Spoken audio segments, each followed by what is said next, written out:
Hello, fellow homebrewers. JP here, and I want to introduce to you the brand new Brew-Built X1 Conical Series available at More Beer. More Beer sells the highest standard in homebrewing equipment, and the Brew-Built Conicals are just that. They're made from mirror-polished 304 stainless steel, and they come with loads of features that you and I have been looking for. They have a full 2-inch bottom dump valve, which will eliminate your clogging issues, while the sturdy base includes 4 reinforced legs, just like those big Pro tanks do. More Beer also carries the Brew-Built line of options and add-ons like casters, pressure kits, and even external glycol chillers. So you can find out more about the new Brew-Built X1 Conical Unitanks by going over to morebeer.com for detailed videos on the entire line of Brew-Built Conicals. You can trust Brew-Built with your next fermentation, and you can trust More Beer to find the right conical for you. Brew-Built at morebeer.com. Today's Sunday session is brought to you thanks to the fine folks at More Beer. Visit them right now at morebeer.com. Feels like work. Shooting the shit for 2 hours, drinking beer and talking beer. What a wonderful experience. Can we not have the barf bucket near my mixing board?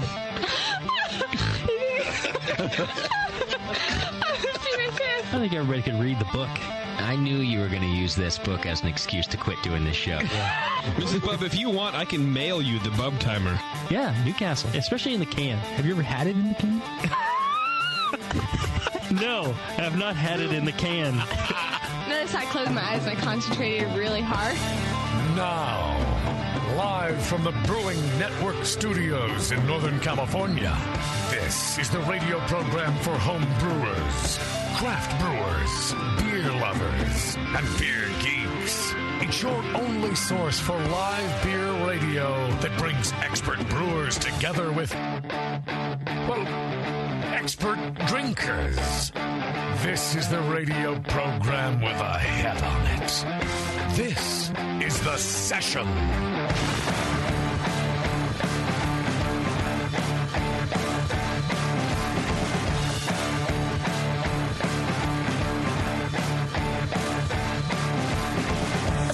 Hey everybody, welcome to the show. It's The Session, and we're here in the studio, of course, because that's how you're hearing our voices. We have microphones. Yeah, we have microphones in front of our faces, Warren. I don't know if you know that. The fuzzy thing in front of your face is not me. Oh. Yeah, it's... it kind of smells like you. It smells like mi corneta, you know what I mean? No, I don't know what that means. It's like a wiener joke. Oh, yeah. But like anyway, you're right. We're here, and we're ready to talk to the people from Barley Mow Brewing, and we're pretty excited about that. We have a bunch of their beer to mow through, which I'm assuming that's part of their Can we drink it thing. Also?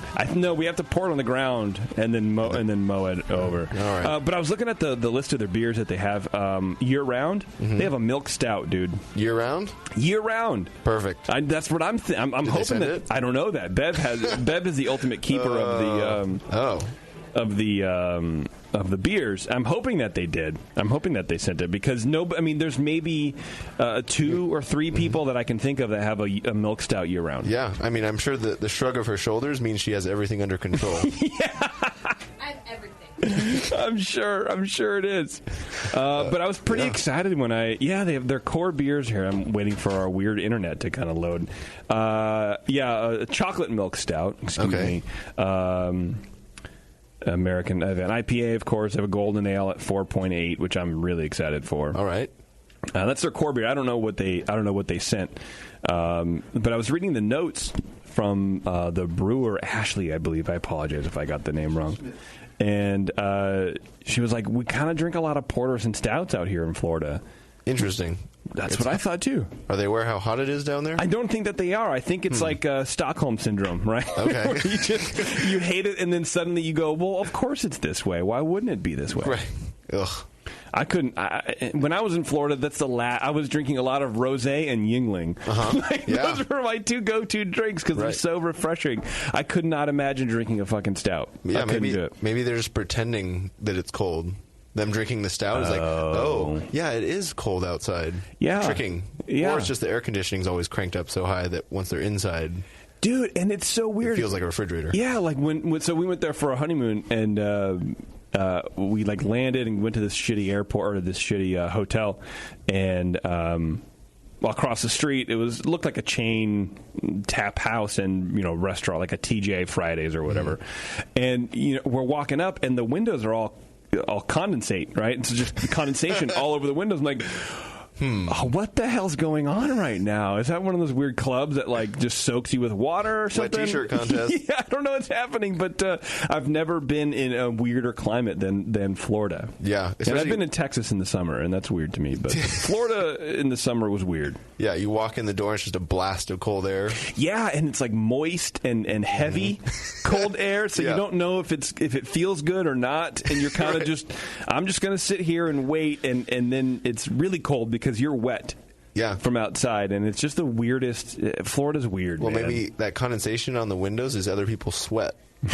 Maybe that's what it is. They're still sweating, right? And so it just condensates on the walls. It was the weirdest goddamn place I've ever been to, man. But we're going back next year, so we are? It can't be too weird. Yeah, you are. Yeah, I am. Well, hey, you're invited. We're going to Disney World. What's happening? Oh, Disney World. Yeah, I think the Blobs are coming down. Okay. I think Bev and Sam and their Blob are coming out. I know Theo Brew will probably be there because he lives in the goddamn place. So there's a few people coming. I don't know. I think all of our Disney friends are going, but I'm not entirely sure. That sounds expensive. Well, we're saving now. Oh, okay. So if you put away $100 a month, in a year and a half, you should have it, right? That's I'll have something. You'll have some money. Yeah. And then you'll be able to tell for sure if you can go or not. Yeah, I'll know then. I'll let you know. Right before we plan right before the thing. You go. Yeah. Well, it's, I mean, yes, it's going to be expensive because you have to stay on the resort. I mean, you don't have to, but that's what we're going to do at the Polynesian at Disney World because it's like tiki themed and whatever, but it's like $470 a night, dude. It's not cheap. Do you think I could just throw a sleeping bag out on one of the beaches by the resort there? They have alligators, dude. Careful. I haven't heard anything dangerous happening by hanging out at the beach there, so you haven't? It's got to be safe. No, I'll send you some news articles. Okay. Yeah. It's pretty, I mean... It seems cheap. It seems like a cheap option. Yeah. Last year, some 2-year-old kid got rolled from an alligator. I know. No, That's what I was saying. Okay, good. Sleep on the beach. Yeah. I can fight alligators. It's fine. You can sleep on our floor. Oh. If you want. All right. Then you can just split the hotel room. It'll be fine. Oh, so I pay half to sleep on the floor. You pay half to sleep on the floor, yeah. Okay. Well, a guy like you needs to be uncomfortable, I think. I feel better that way. Yeah, I feel like your bed is really hard. Mm-hmm. I feel like it's just you. I think Candy has a soft side, and I think you just put a piece of plywood on top of your side and sleep on that. That's what I feel like. Right. Discomfort is actually my comfort. Comfort, yeah. Cool. You know me so well. Yeah. I don't even use conditioner. I fucking, I hate soft things. I use sandpaper instead of a loofah. Whatever. Thank you to More Beer, our sponsor of this show from the jump, from day -1. You get absolutely everything you need to make great beer at home by going to morebeer.com. I need to go back to More Beer and brew. Warren and I were talking at the break, Tasty, about NHC judging happened this weekend. Yeah. Kind of late for our region was later, I think. Yeah, and so I was talking to Brian on Dr. Homebrew last week, and he was like, well, because we had 2 giant homebrewing judging events in this region, all right, with like World Cup of Beer or whatever. Right. That's right. And that doesn't even matter. State Fair or something like that. State Fair, yeah, and then really, and then World Cup, like 2 weekends in a row. And so last weekend was the first time, right? Yeah, first opening. The State Fair homebrew competition is this early. The commercial competition. Well, no, it's way early. Yeah. Oh wow, it's already done. Huh. And awarded. Yeah. Wow, the commercial competition registration hasn't even really happened yet. They moved it out. Yeah, they moved it out of the way. Yeah. Okay. It's crazy. So I've been kind of, been all pissy about it because I see people like Indianapolis and Seattle, excuse me, got their things. Well, I'm like, did what you did. What the fuck? I have a 3.5% beer. Couldn't you have entered in those regions instead? Yeah, I didn't know. I had no idea. I mean, I guess I didn't think about it. It's not that I didn't know. I didn't think about it. The real disadvantage is you can't rebrew you have less time to rebrew the beer. Right. Yeah. Say I'll just rebrew it and I'll taste them both about the time you send them away, and then you can decide which one you like the best. Is that because the AHA hates doughs and doesn't want them to win? I think that's what it is. That sounds like what it is. Those is going to do real well this year. Look out. I don't doubt it. Look out. There we go. They got it. I mean, what I didn't understand was, what do you do if you have a super delicate IPA or something like that, right? Like a month out, and then do you plan for that? Like if you see the judge, I mean, do you see just go ahead and make it? It's probably a good beer anyway. Yeah. Yeah, but the dry hops are going to be, there's not going to be as much aroma 5 weeks later, right? Well, that's true. But you can dry hop it later. You can dry hop it before you send it. Right before. And the benefit is that everyone that you're competing against at that tasting has also had their IPA aging that long. Oh, yeah. You're not going against the Indianapolis people yet, so you could rebrew for the final competition when you would be going against those people. True. I'm on their website trying to figure out if they have the results up. Well, last time the Does did win it all, it was in Minneapolis. Oh, I thought it was last year. No. Who won last year? The Brewing Network. Or Quaff did. Yeah, I was going to say, Brewing Network did not win. No. Quaff did. Quaff, okay. How do I find it? Was Brewing Network. Yeah, the best loss we've ever had. Yeah, feels good, doesn't it? It did. Feels good to lose. I just want to find out if, man, if you... Do you think your results are up right now? I don't know. Let's check it right now. Yeah, check it right now. Yeah. It's funny, man. We'll be back after this. Right. I've always thought Homebrew Con was kind of a cheesy, weird name. Yeah, I still don't like that name. But I just Googled... see, I'm not binging, which is probably my first mistake. NHC results 2017. And I get NHC 2017 results horse race handicapping. The recap of 2017 National Handicapping Championship in Vegas. Yeah. So I can see why they've changed. Yep, their beers are all hung up in that competition. There's a competition for handicapping? Apparently, dude. Where else would you have it but Las Vegas? Oh, do you have to sign up? Oh, wait, no, Chicago. Sacramento. Verifying results. You motherfuckers. Winners posted, but there's no No, wins. they got a lot of work. It takes 3 or 4 days. Does it? Yeah. All right. You might know by Wednesday. All right. Well, they're not really motherfuckers, but... How many beers do you have in that competition? 2. Well, just rebrew both of them right now. When are they due? When's the second round due? Oh, that's a good question. Thank you. If you ever find the website, I found the website, but in Las Vegas, what they think it'll be.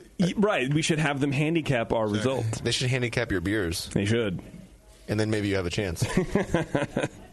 I don't know. We were talking about it a little bit about how to change it. Would you do any tweaks to it? Because I was tasting the beers this past weekend when they're being judged, hopefully looking for flaws or whatever.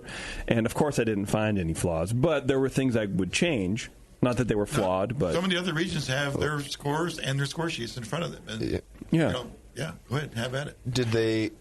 Do you have any left of those batches? I do. I have 1 bottle of each. And I thought about bringing them in, but to what? To re-enter those same ones in round 2. Yeah. No, I don't. I mean, I don't think I would do that with the Grodzitsky or whatever. I mean, that's a 3% beer. Well, maybe not that one, but the porter, the oatmeal stout. Yeah, oatmeal stout. Fucking porter. the oatmeal stout that tasted like a porter. God damn it! Who's this fucking asshole over here?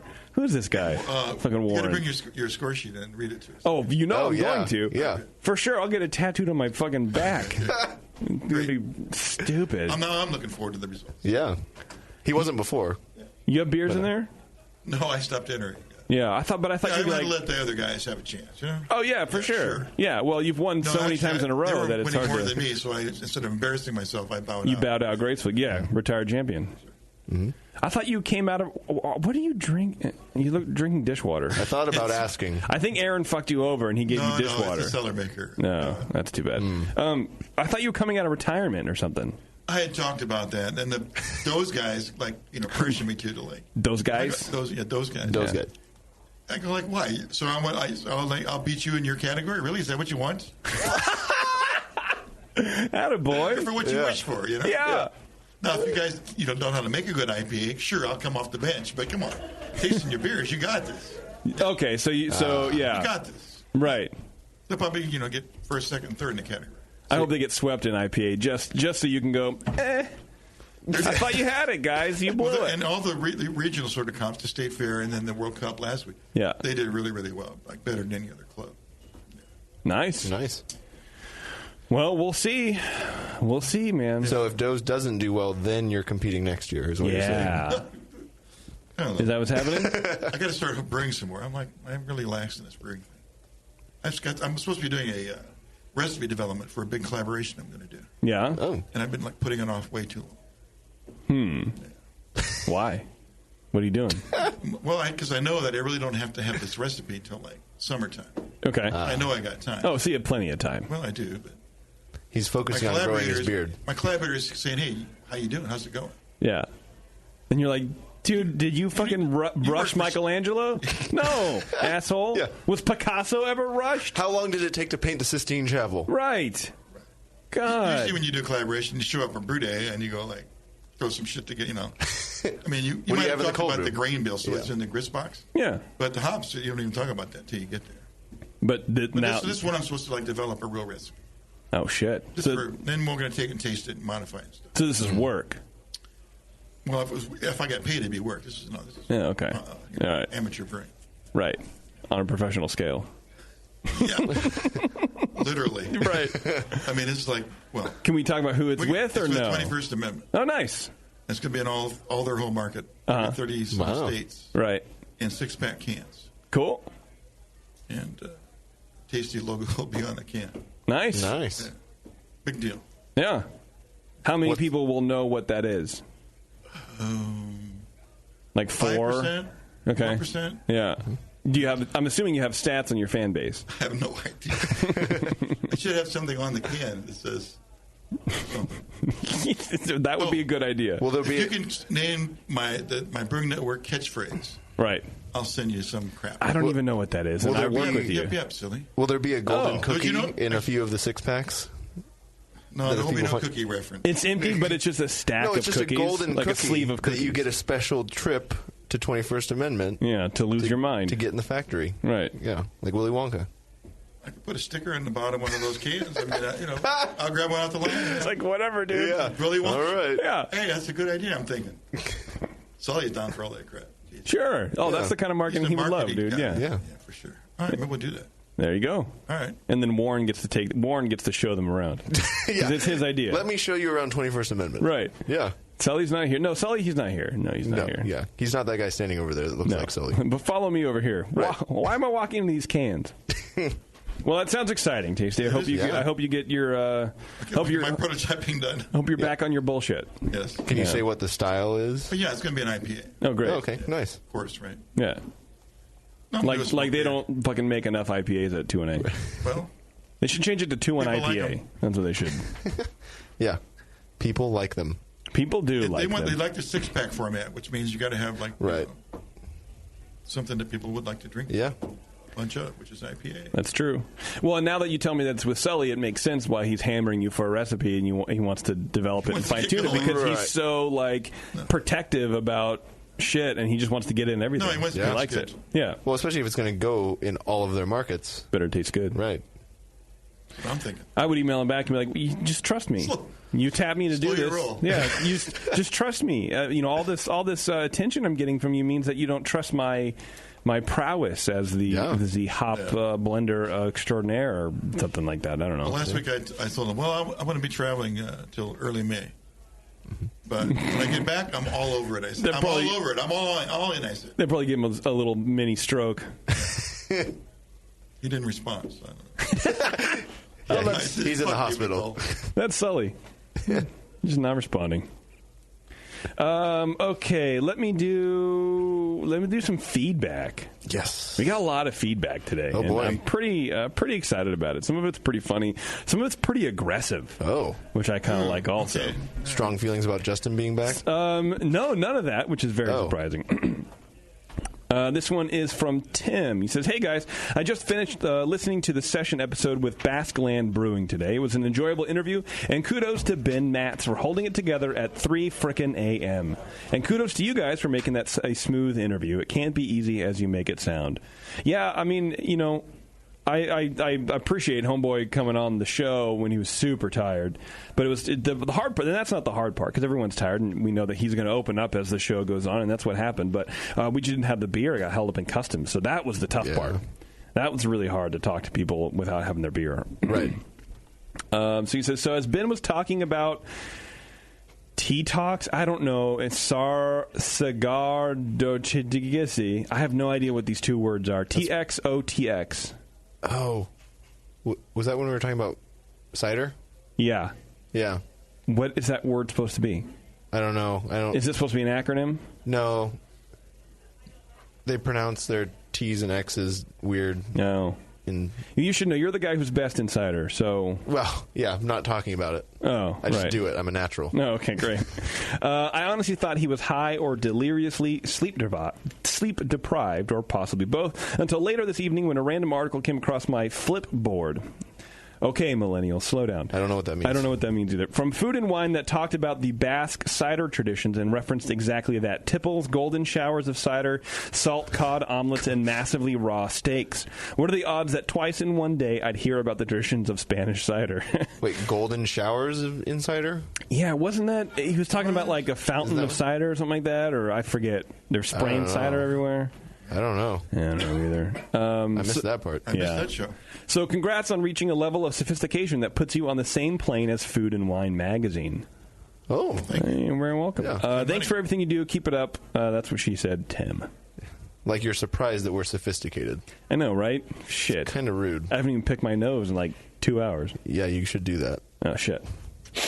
We need a magazine, I guess. You do need a magazine. This is from Fuckers. No, wait. This is from Fucking Tim. Oh, totally different. Right. Dear BN, I'm listening to the 3/27/17 session, Basqueland Brewing, in particular the beer news. I quite enjoyed the somewhat subdued bashing of Hill Farmstead Brewing. However, I think you should have completely and utterly buried them. Even beyond their whining about protecting the Vermont brand, they don't treat their customers very well and are incredibly pretentious. Some friends of mine stopped there recently and were treated rudely. They mistakenly asked for a beer that wasn't currently on tap, despite the giant video screens advertising the beer, saying to the person at the bar, I'd like to try whatever it was. The Hill Farmstead employee replied, no, you will not, and continued to chide them on exactly what beers were available in a very cunty voice and manner. Also, there were some beers there that they were allowed to purchase, but under no circumstances are allowed to leave the premises. I'll never go to their pretentious, arrogant, cocksucking brewery and never drink their teabag beer. Fuck those guys and fuck Vermont and fuck their brand. Fuckers. Fucking Tim. All right. Tim, I would say that that's... And they sucked his cock, too. I mean, right. about that. Right? Yeah. Apparently, that's secondhand information, so I wouldn't necessarily hang my hat on the fact that these people were rude. I'm sure they're your friend, but... you've never blown a story out of proportion. That being said, there's rude people that work in every bar. So sure. Right. Take it all with a grain of salt. Yeah. We'll have to go there and find out ourselves. I did see somewhere an entrepreneur in some other industry, not beer, but was very adamant about how special he was from being from Vermont and how his company was extra special. And I was like, is it a state thing? It might be. Are people just Vermont? Just cross the line, the border, and you're better. Yeah. I guess. Wow. Yeah. First, after the Hill Farmstead thing, I saw that. Yeah. And I'm like, it must be a whole state mentality thing over there. It sounds like are we guilty of that? Or you think we're guilty of that somewhere? Right? California? Yeah. No. Do we have our nose up in here? Some people maybe. But in general, I don't think so. I mean, I'm general about it. Half the guys have some swagger because they make West Coast beer. Oh, in beer in general. No, I think it's the industry in general. I think if you're making craft beer, some people take that as like they're better than everybody because they're making craft. They're not industrial beer. I'm talking about we're talking about Vermont. Yeah. No, I know. I'm just trying to justify how about we do the same? Like even California. Forget about West Coast. I don't see it. At least we have the marketing people seem to make a bigger deal. Sure. Most of the people I know all levels, all parts of it. But all the brewers I know take it pretty chill. They don't take it seriously. But the marketing people seem to. I don't know that I've ever noticed a brewer be like, I make good beer. I brew in California. I've never heard the state designation. Maybe the region, like the West Coast or something like, hey, we make better IPAs than everybody. Yeah, for sure. But I've never heard anybody go, well, California IPAs are far superior than Oregon IPAs, and you can all go fuck off. Well, I don't think California people would make that argument. So I think we're pretty much on the West Coast. I think we'd all say the same thing. Yeah. Now I'm glad to be associated with Oregon. Actually. Yeah. Well, now maybe things would be different if instead of West Coast IPA was called California style IPA.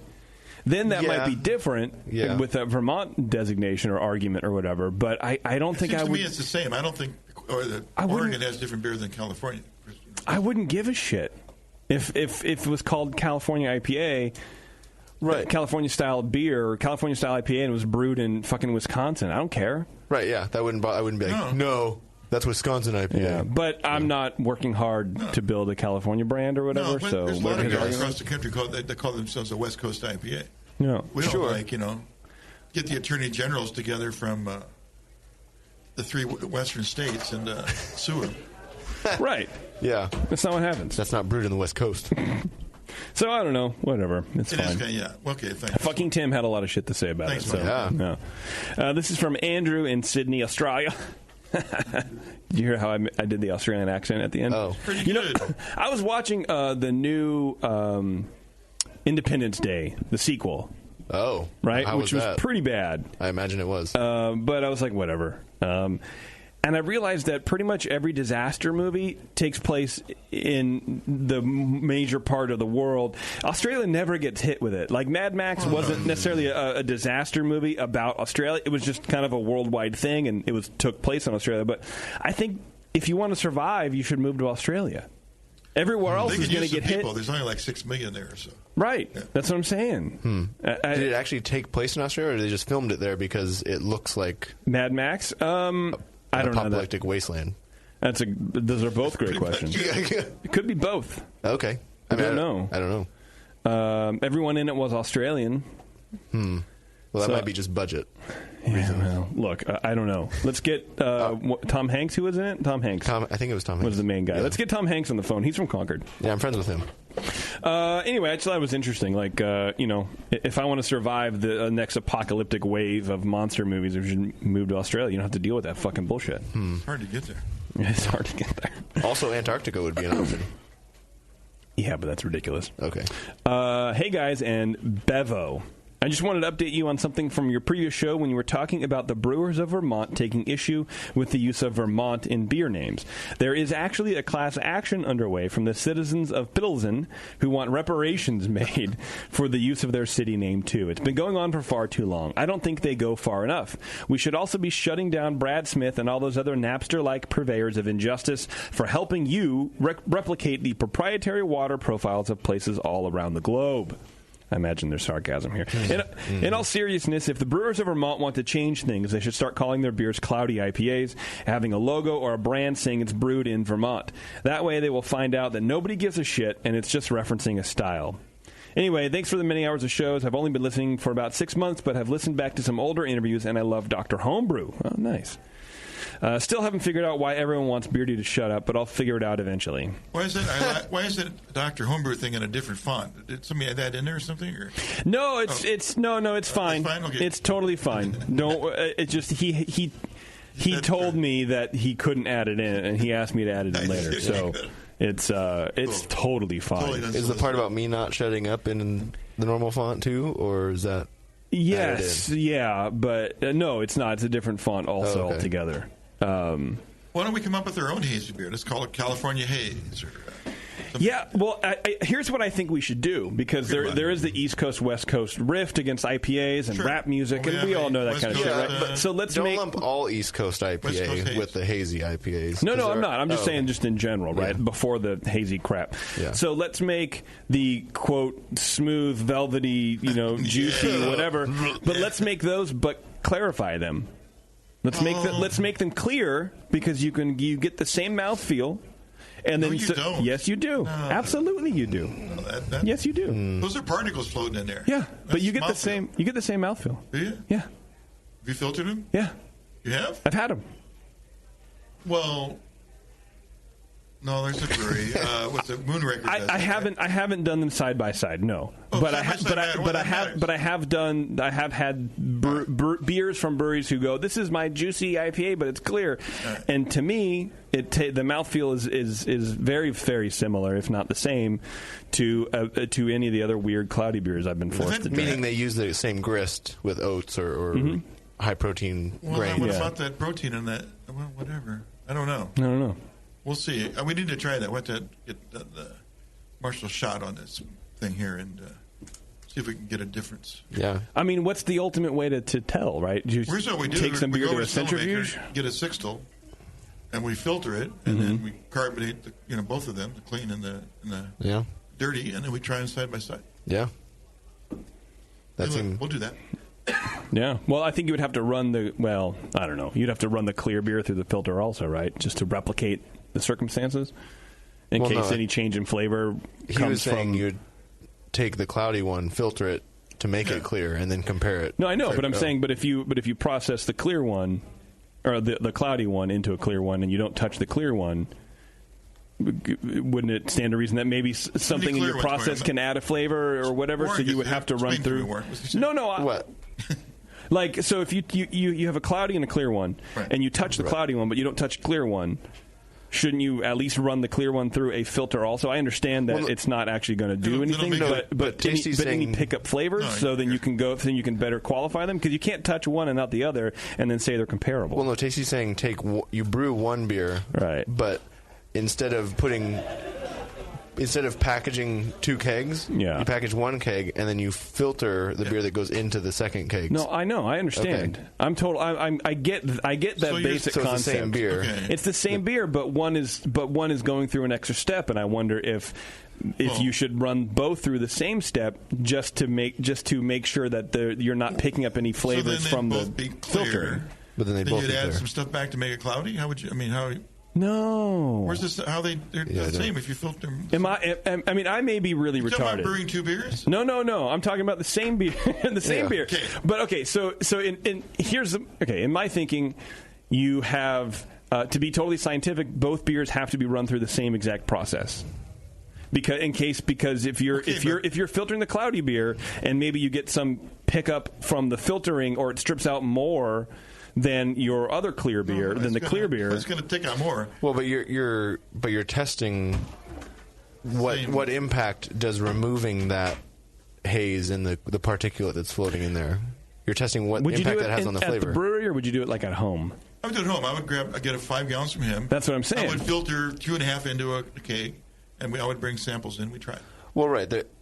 I think if you did it at home, I think you would need to run the clear beer through the filtering process. That's how it got clear. At your home. You have to assume that the filtering process is just as good and doesn't have a negative impact. But in order to be scientific, you can't assume. So I would if you're going to run it through your process at home, just to make sure there's no influence from the paper, there's no influence. Sure. You got a little bit more sanitize. I don't know, all these things. I'm just kind of talking out loud. I didn't mean for it to get too far afield. Particles in this haze contain flavors and bitterness and stuff. Yes, it's going to change the beer for sure. Yeah, it might make it better.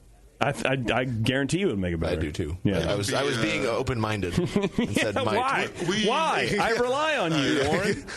We'll do this, and we'll bring Alex Tweet back in to taste it. Yeah. Yeah. Well, but do you see what I mean? Well, we'll talk about it off the air, because I don't know. I want to feel smart for a second. I get that. We don't want to attribute too much to the process. Right. I mean, but fine. But you have to do something. We won't be as scientific as brewlosophy might be. But I'm saying we could be. Why not?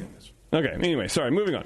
This is from Slop Bucket Brews. He said, just scored gold at Calgary Homebrew Competition. Thanks to Tasty, Jamil, and Palmer with the good advice. More importantly, thanks to Justin to let me know what not to do.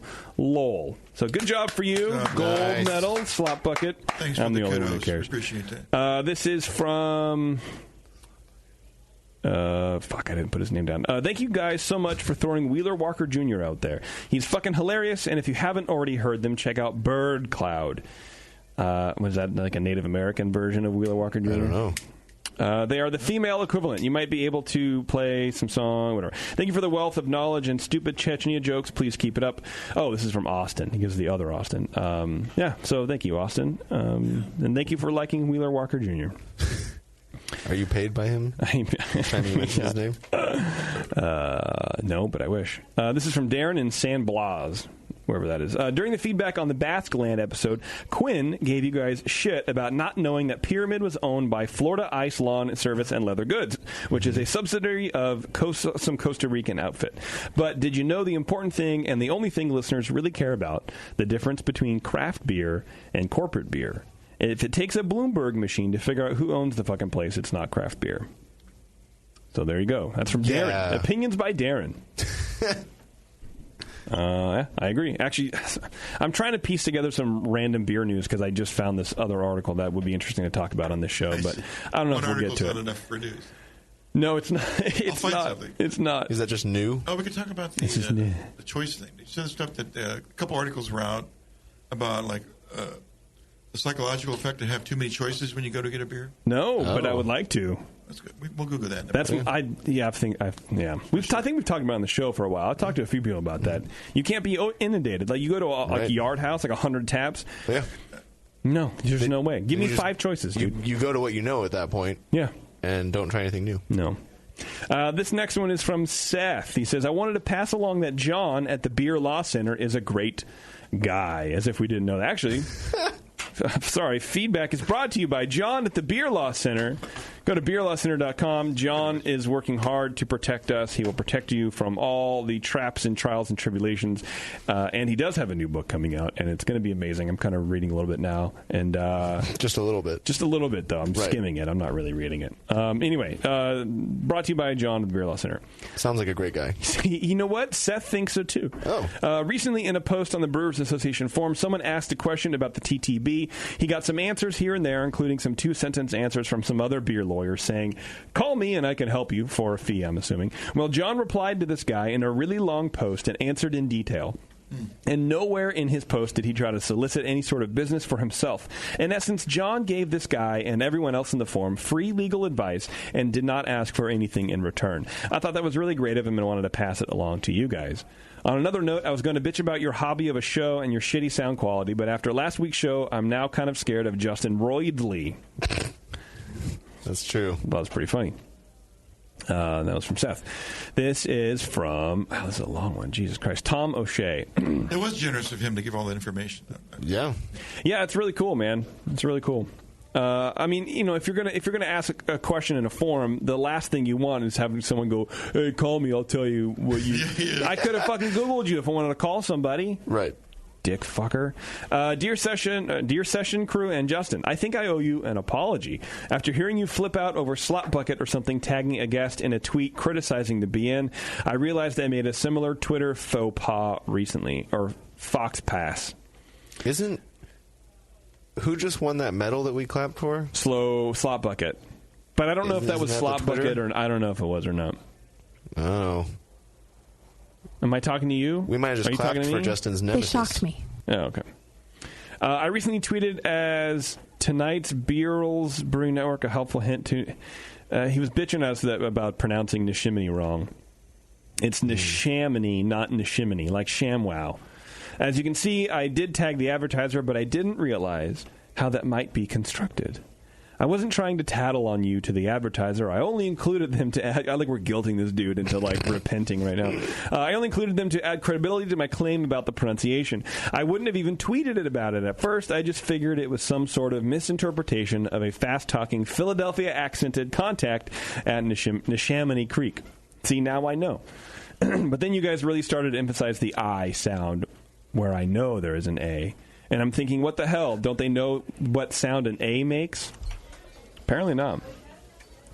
That's why I call you an ice hole, not an A. Anyway, that still wasn't enough to make me tweet. It wasn't until listening to the Sour Hour on 1.5 speed, because that's the only way I can get through that much Moscow. And Jay asked if that was the proper pronunciation, and Moscow repeated it again with the wrong vowel sound. Maybe it was the higher speed, but it just sounded so annoying coming out of his pompous mouth, all sounding like it rhymes with Jiminy, as in the cricket, that I felt compelled to tweet. I use Instagram and Facebook much more than Twitter, and I admit I'm not up to date on Twitter etiquette. Okay, we get it. Tom is very sorry. He's so sorry. That said, Neshaminy Creek, in just a few short years, is definitely one of the best breweries in Delaware Valley. Their Churchville Lager, which is a Vienna lager, is my go-to beer. So that's cool. I'm looking forward to your episode with them. Yeah, they're coming up next week, I think, Bev. Well, thanks for the apology. Yeah. I love you guys. Yeah, thanks for the nice words about Moscow, too. Yeah. I love you all, guys and gal, on the session. I can truly say now that Moscow is not on the show. Cheers. Drink up, never down. Truly. 2 more to get through. Sorry, guys.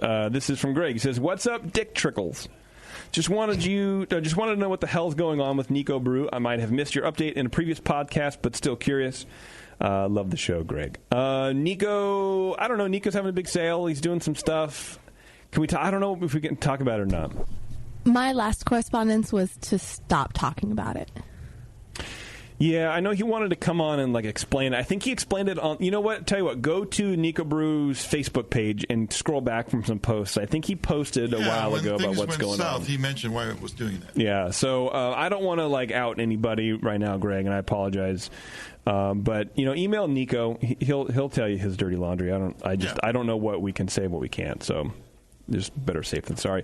Last one, Blobberglop writes in. He says, "Looks like maybe an impromptu B&A show will be required to award Sloppy with his already hard-earned and prematurely unchallengeable until the next year Douche of the Year award."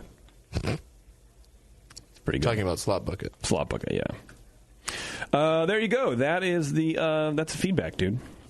See, we had a lot of it. We did it. Wow. People have feelings. People have fucking tons of feelings, dude. And that's okay.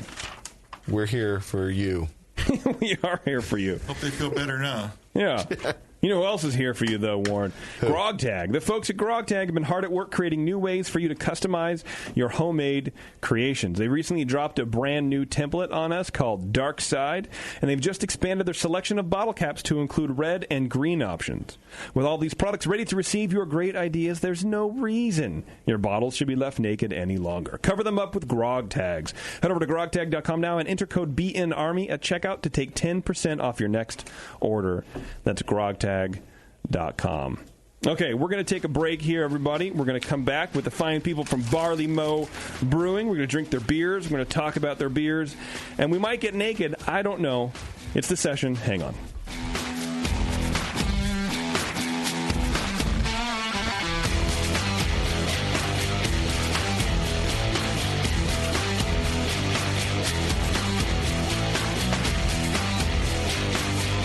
You're listening to the Brewcasters. On the Brewing Network.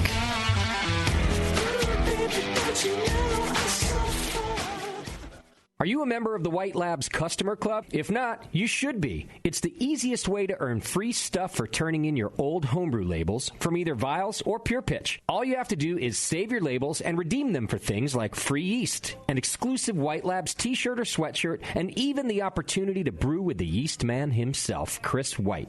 Signing up is easy. Just go to whitelabs.com/customer club, fill out the registration form, and then mail in your labels. They will return the favor by sending you awesome White Labs swag. Go sign up today at whitelabs.com/customer club. White Labs, pure yeast and fermentation since 1995. The 21st Amendment. Watch out! Do you like beer? They make beer. Watch out! Do you like friends and fun? They make friends and fun. Watch out! Do you still like to have a good time? The 21st Amendment. Watch out! The 21st Amendment in San Francisco, located at 563 2nd Street, 2 blocks from the building where baseball is seen and played. Try their beers in the pub or try them in the can, featuring Monk's Blood. Made with real monk. Watch out! So why not have the best time of your life? Go to the 21A and Sean O'Sullivan will personally greet you with a can of Monk's Blood. The 21st Amendment. Watch out! This advertisement is not in any way affiliated nor associated with the 21st Amendment Bar and Pub, nor its subsidiaries or affiliates. This telecast is not copywritten by the 21st Amendment for the private use of the Brewing Network. Any use of this telecast without Jamil Zainashev's consent is prohibited. Suck it, JP. Brewing great beer is a process of continuous learning, and the best books on every aspect of brewing can be found at Brewers Publications, with more than 50 awesome titles like Modern Homebrew Recipes by Gordon Strong, Designing Great Beers, the Ultimate Guide to Brewing Classic Beer Styles by Ray Daniels, American Sour Beers, Innovative Techniques for Mixed Fermentations by Michael Tonsmeyer, For the Love of Hops, The Practical Guide to Aroma, Bitterness, and the Culture of Hops by Stan Hieronymus, and Radical Brewing, Recipes, Tales, and World-Altering Meditations in a Glass by Randy Mosher, plus many, many more. These are the books and the authors with the knowledge to push your brewing farther than you thought possible. And you'll find them all at fine homebrew and book retailers everywhere. And visit the website at brewerspublications.com. Brewers Publications, all the best on beer and brewing. Since the first time the Brewing Network microphones turned on, More Beer was behind it. More Beer sponsors the programming on the BN because, like you, they love brewing. And like the Brewing Network, they love sharing their knowledge. Morebeer.com isn't just a website to place your next equipment or ingredient order. Morebeer.com also gives you access to free beer information that will make you a better brewer. Go to morebeer.com and click into the Learning Center. You'll find podcasts, technical facts, video tutorials, and more, including access to The Buzz, More Beer's social network of more than 5,000 members. And some of them might even be crazier about beer than you are. Get over to morebeer.com today and take advantage of The Buzz, the forum, the Learning Center, and make sure you're signed up to receive the newest More Beer catalog. More Beer, bringing you absolutely everything for beer making. Marin Brewing Company in Northern California has been making award-winning beers for more than 25 freaking years. Today, I want to tell you about their new 12-ounce cans of Mount Tam Pale Ale. The good stuff. Mount Tam is bright gold, 5.5% ABV to keep you feeling good, and has been winning awards since 1989. If you're visiting the Bay Area, get your butt out to Marin Brewing Company. They pour tasty beers and serve great food every day until midnight. Come in for a tour, stay for the food, and pick up a 6-pack of cans of Mount Tam Pale Ale to enjoy at home, camping, biking, or whatever the hell you do. Owner Brendan Moylan has this to say about Marin Brewing beers. It's freaking awesome.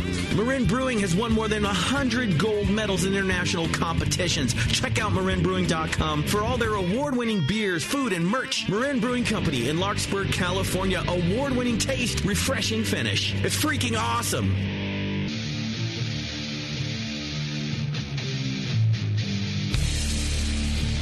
This is Corey King from Side Project Brewing, and you're listening to The Session on the Brewing Network. There's murder all around you, on the streets and in the sky. All right, welcome back, everybody. Thanks for sticking it out here. Before we get Barley Mow on the show, I want to tell you guys about something that's pretty cool. The craftedbeer.com Brewery Finder. There are more than 5,000 breweries in the U.S., which I find incredible, but I'm just an old guy. And the craftbeer.com Brewery Finder, published by the Brewers Association, has them all. It's the most robust U.S. brewery finder, whether you're traveling or exploring your own city. I don't know why I had to inflect on that. Or you're exploring your own city? Do that's it! Exciting. You can find breweries by current location or search in other states. You'll find directions and contact info straight from the Brewery Finder. You'll also find breweries' social handles on the Brewery Finder, so you can keep up on the latest news from your favorite breweries, or yell at them if they have cloudy beer. Visit craftbeer.com and check out the Brewery Finder from our good folks at craftbeer.com. Let me make sure I sign off on this because I don't want to have to read the same thing, because then everyone will get mad at me and be like, Jason, why can't you do your job? Why do you sign it and then crumple it? I know, I signed another thing. Oh. Yeah. Warren, I need you to smile at me more. Sorry. I need you to say Jason. hi. That's okay. Hi, buddy. Okay, on the phone we have Ashley, I believe. Right, Ashley, you're there? Yes, I am. How you doing? I'm good. How are you tonight? Perfect. We're sitting down talking with you, and we're about to drink some of your beer, and I can't think of a better way to spend a Monday night. Heck yeah. It's been a long Monday by us here. We're a little bit later than you guys, but we're true. excited to be chatting with you as well. Perfect. Yeah, I appreciate you staying up late. I was telling the guys, maybe it was on the show. I can't remember what's on the show and what's off the show now anymore. That's how long we've been doing this. But we're talking about in your pre-show notes that you were saying that styles that seem to be really popular in Florida are dark beers, and that kind of just blew us out of the water for a second. What's up with that? It seems weird. Yeah, actually, it has been in my past a little bit of a challenge because I grew up in places that actually had winter, right. And here it's just like hot and then hotter and then oh my god, I want to die. Right. And they don't really have seasons here, so they love their dark stouts, their imperial stouts.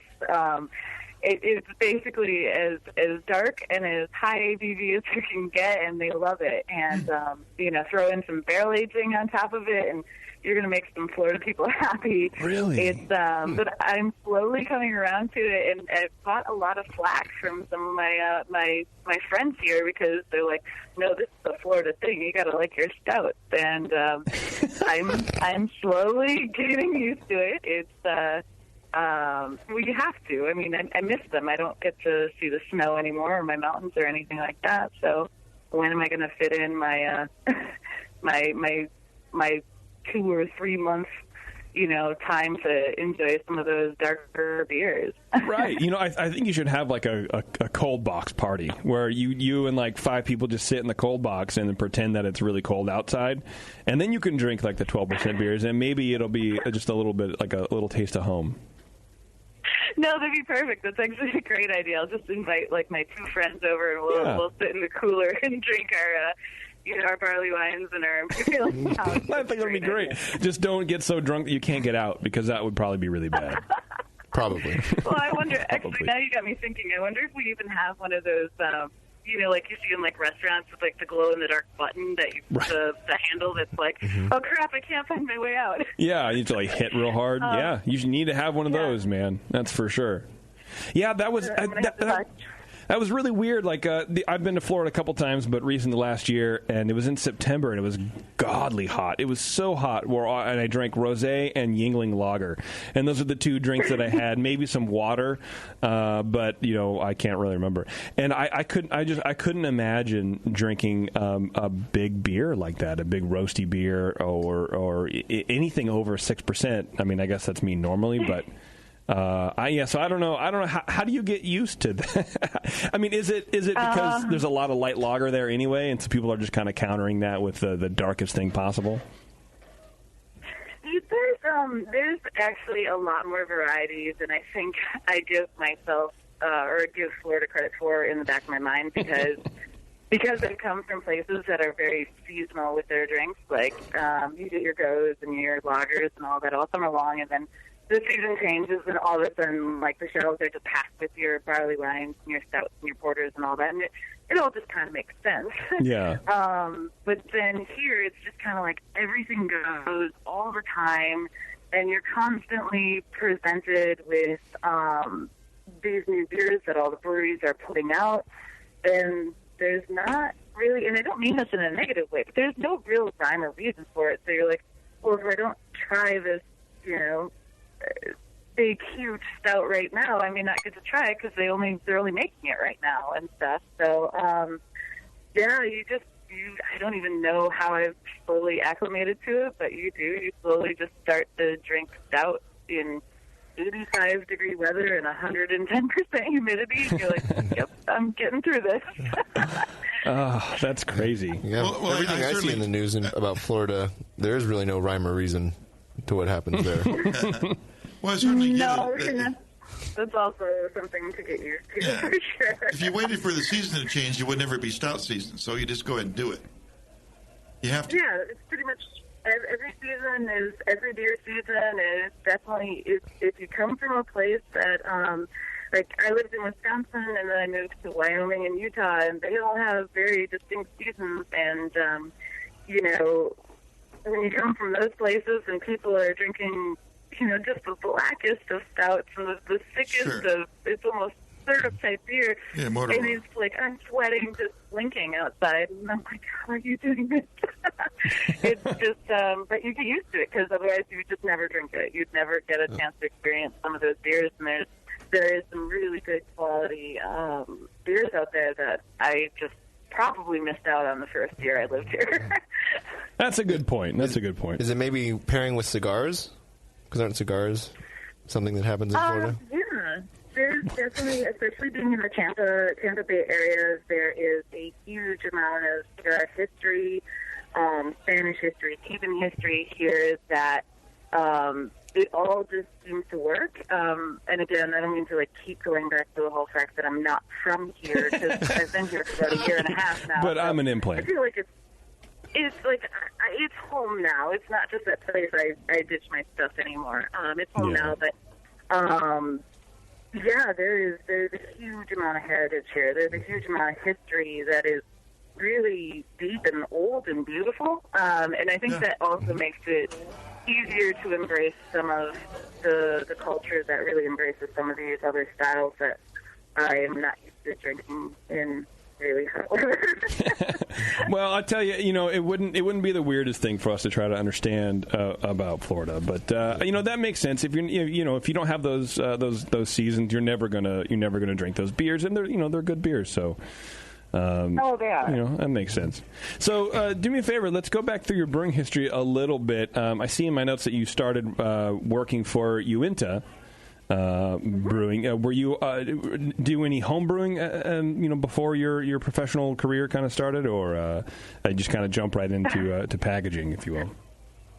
No, actually, so that's really funny. So I lived in Jackson Hole, Wyoming, for about 10 years. And I worked in high-end hospitality. I couldn't have taken more of a deviation in what my original career was. I was a spa coordinator and a spa manager and a spa director of multi-million-dollar spas. And so I did the hair and the nails and all that kind of crazy stuff. And I kind of discovered, I don't know if this is the right way to say this, but I kind of hate people. And it burnt me out. And I used to joke that I was going to get into drywall because I thought that was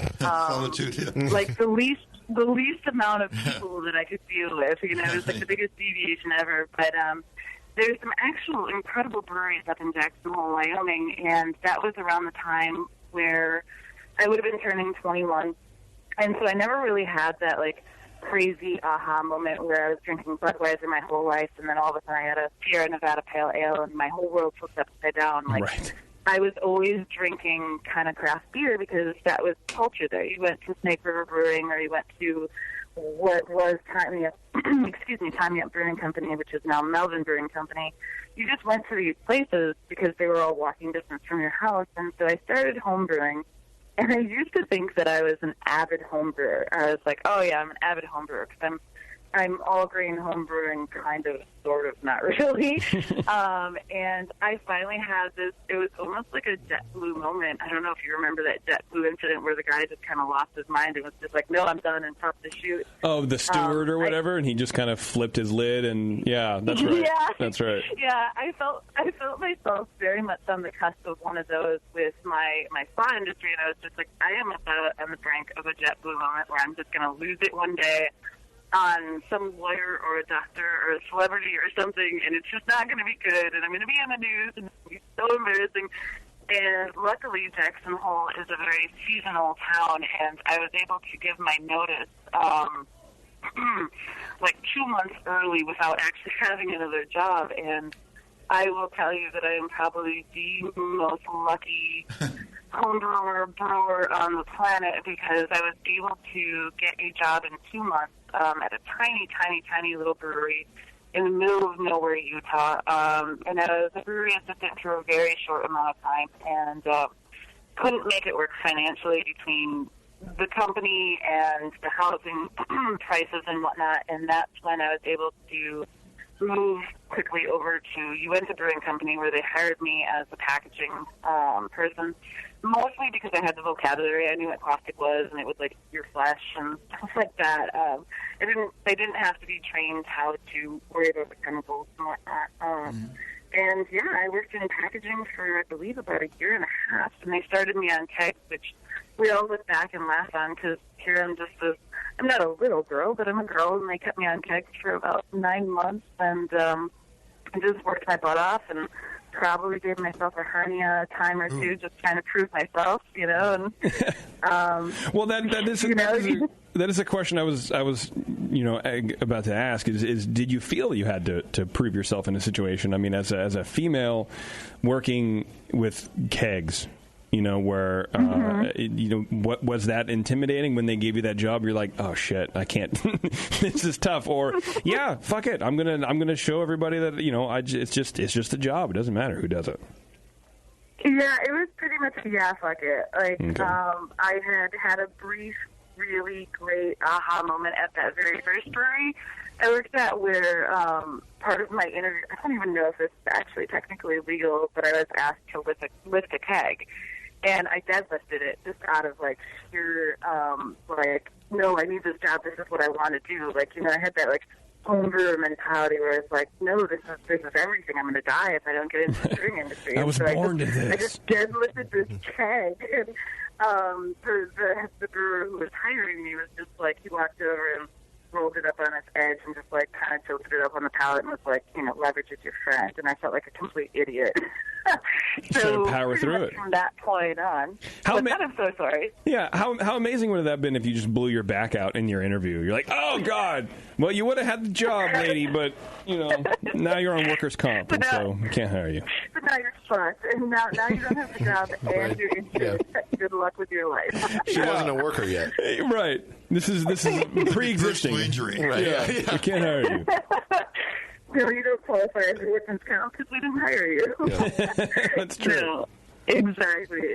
No, I got very, very, very lucky, and I've gotten some really good advice along the way, and that would be the start of the really good advice was leverage is your friend. You don't have to kill yourself, and I used that knowledge throughout my kegging days, and then moved on to bottling and canning and all sorts of crazy things at Uinta. And then moved my way up through the cellar and small brewing things there and whatnot, not full-on brewing at Uinta. But the cellar was keeping me busy enough there. It's a pretty big facility.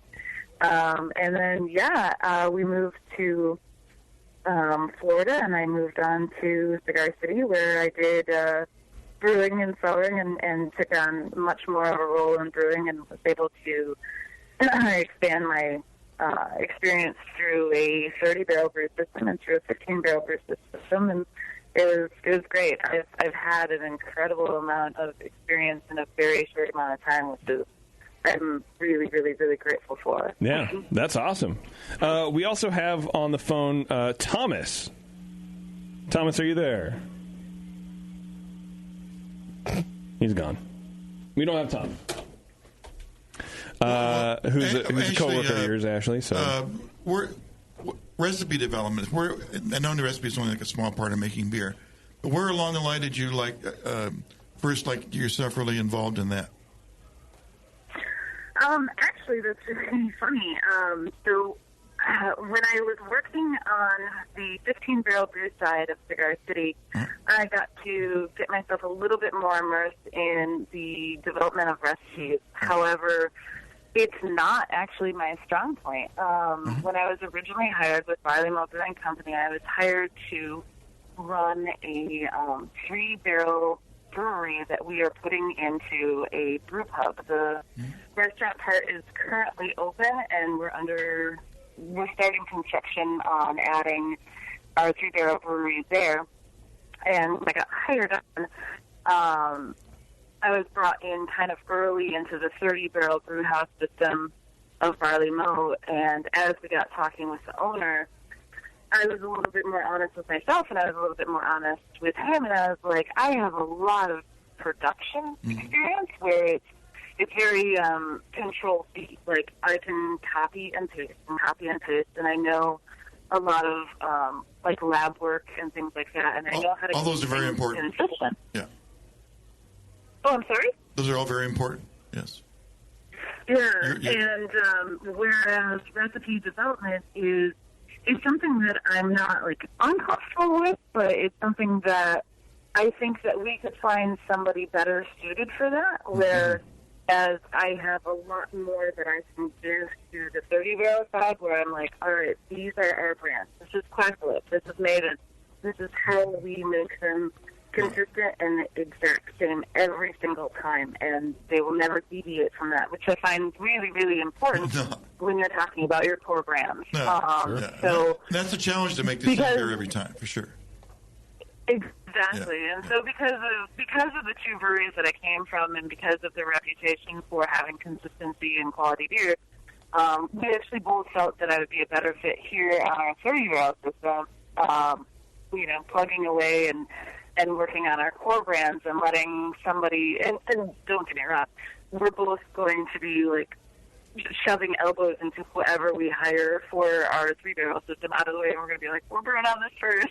Because, it's not every day that a 30-barrel brewer gets to play on a little 3-barrel system, have fun, and deviate from the norm and stuff like that. So I'm definitely excited to play around on that. But my background and my skill set was definitely better utilized at the production facility. Now, actually, do you still homebrew, or that's kind of you left that behind you? Actually, not as much as I'd like, but just the other night, I was craving a cider, and it was really embarrassing to admit. I shouldn't really even say this out loud, but I was feeling kind of lazy, and so I don't think you guys have them out by you guys. Are you familiar with Aldi's grocery store? No. No, they're a German grocery store. They're really, really cheap. They don't carry expensive stuff. They have like a whole thing where you put a quarter in your grocery cart, so they don't have to pay people to like bring your grocery cart back to like at the main terminal or whatever and stuff. Okay.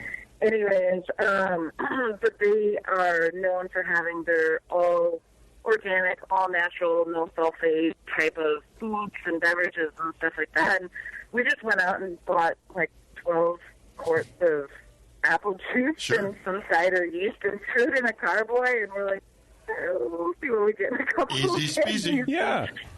How was it? Just having fun with that. I mean, I've never really actually made any ciders on my own, homebrew or whatever, and I'm pretty confident in my homebrewing skills, so it was just like, why not?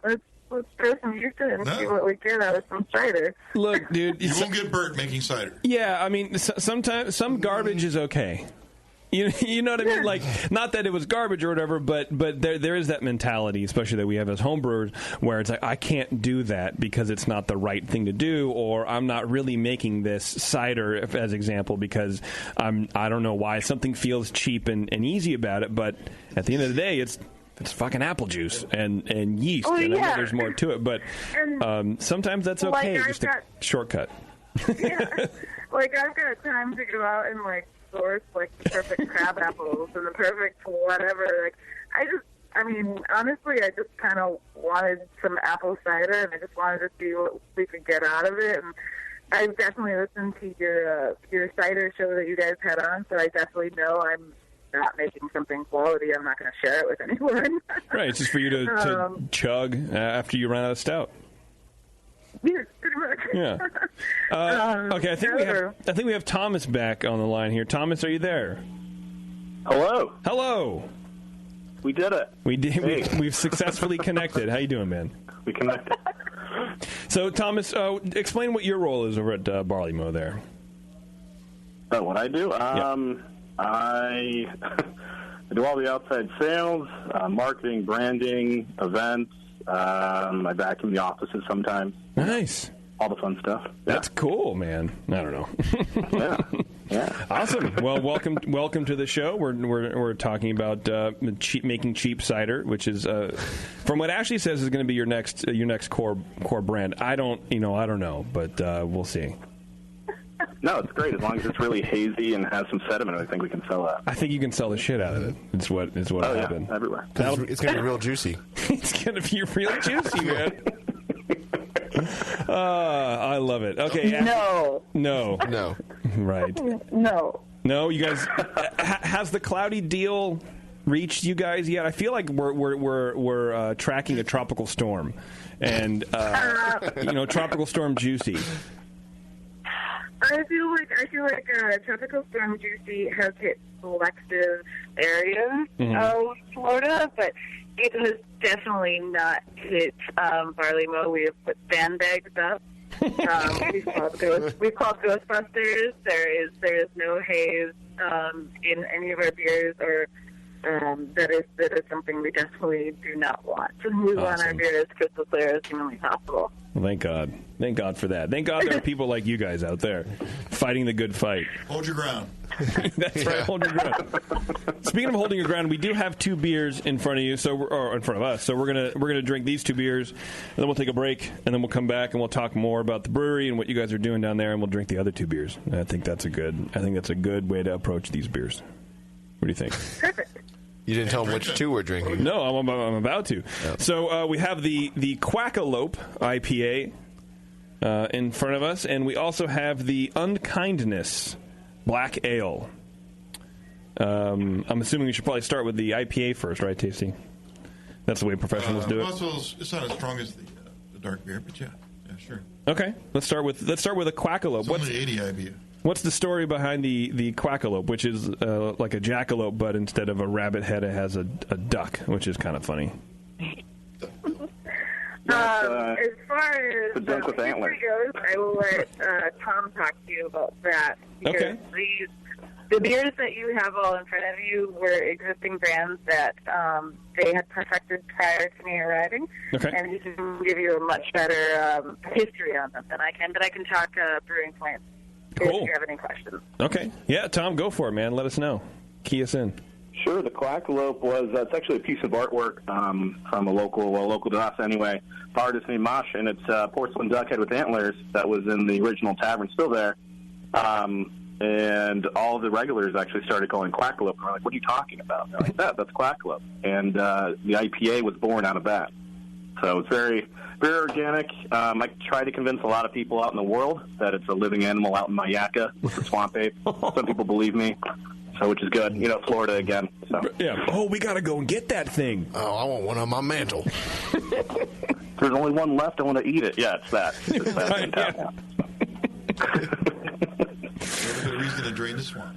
That's pretty cool. I mean, when you can have customer driven lore like that around one of your brands. I mean, that's the marketer's dream, I think, right? Sure. Oh yeah, no, that was like we just made the beautiful logo you see there, and that's about it. And it has a life of its own now. So. Yeah, I mean, talk about connecting with your base, man. That's awesome. That's a great looking can too. You can see that from across the store. Yeah, it's pretty solid. Yeah. It's pretty solid. So tell us about this IPA, man. Tasty, what do you think of this first of all? Really good. I like the nice bright hops, and it actually. It's sort of juicy for a clear beer. I'm getting that juicy thing. A lot of late hop. Oh, I thought you couldn't get these flavors in a clear beer, Tasty. I thought. Oh, that's so weird. It can be clear and juicy for sure. Huh.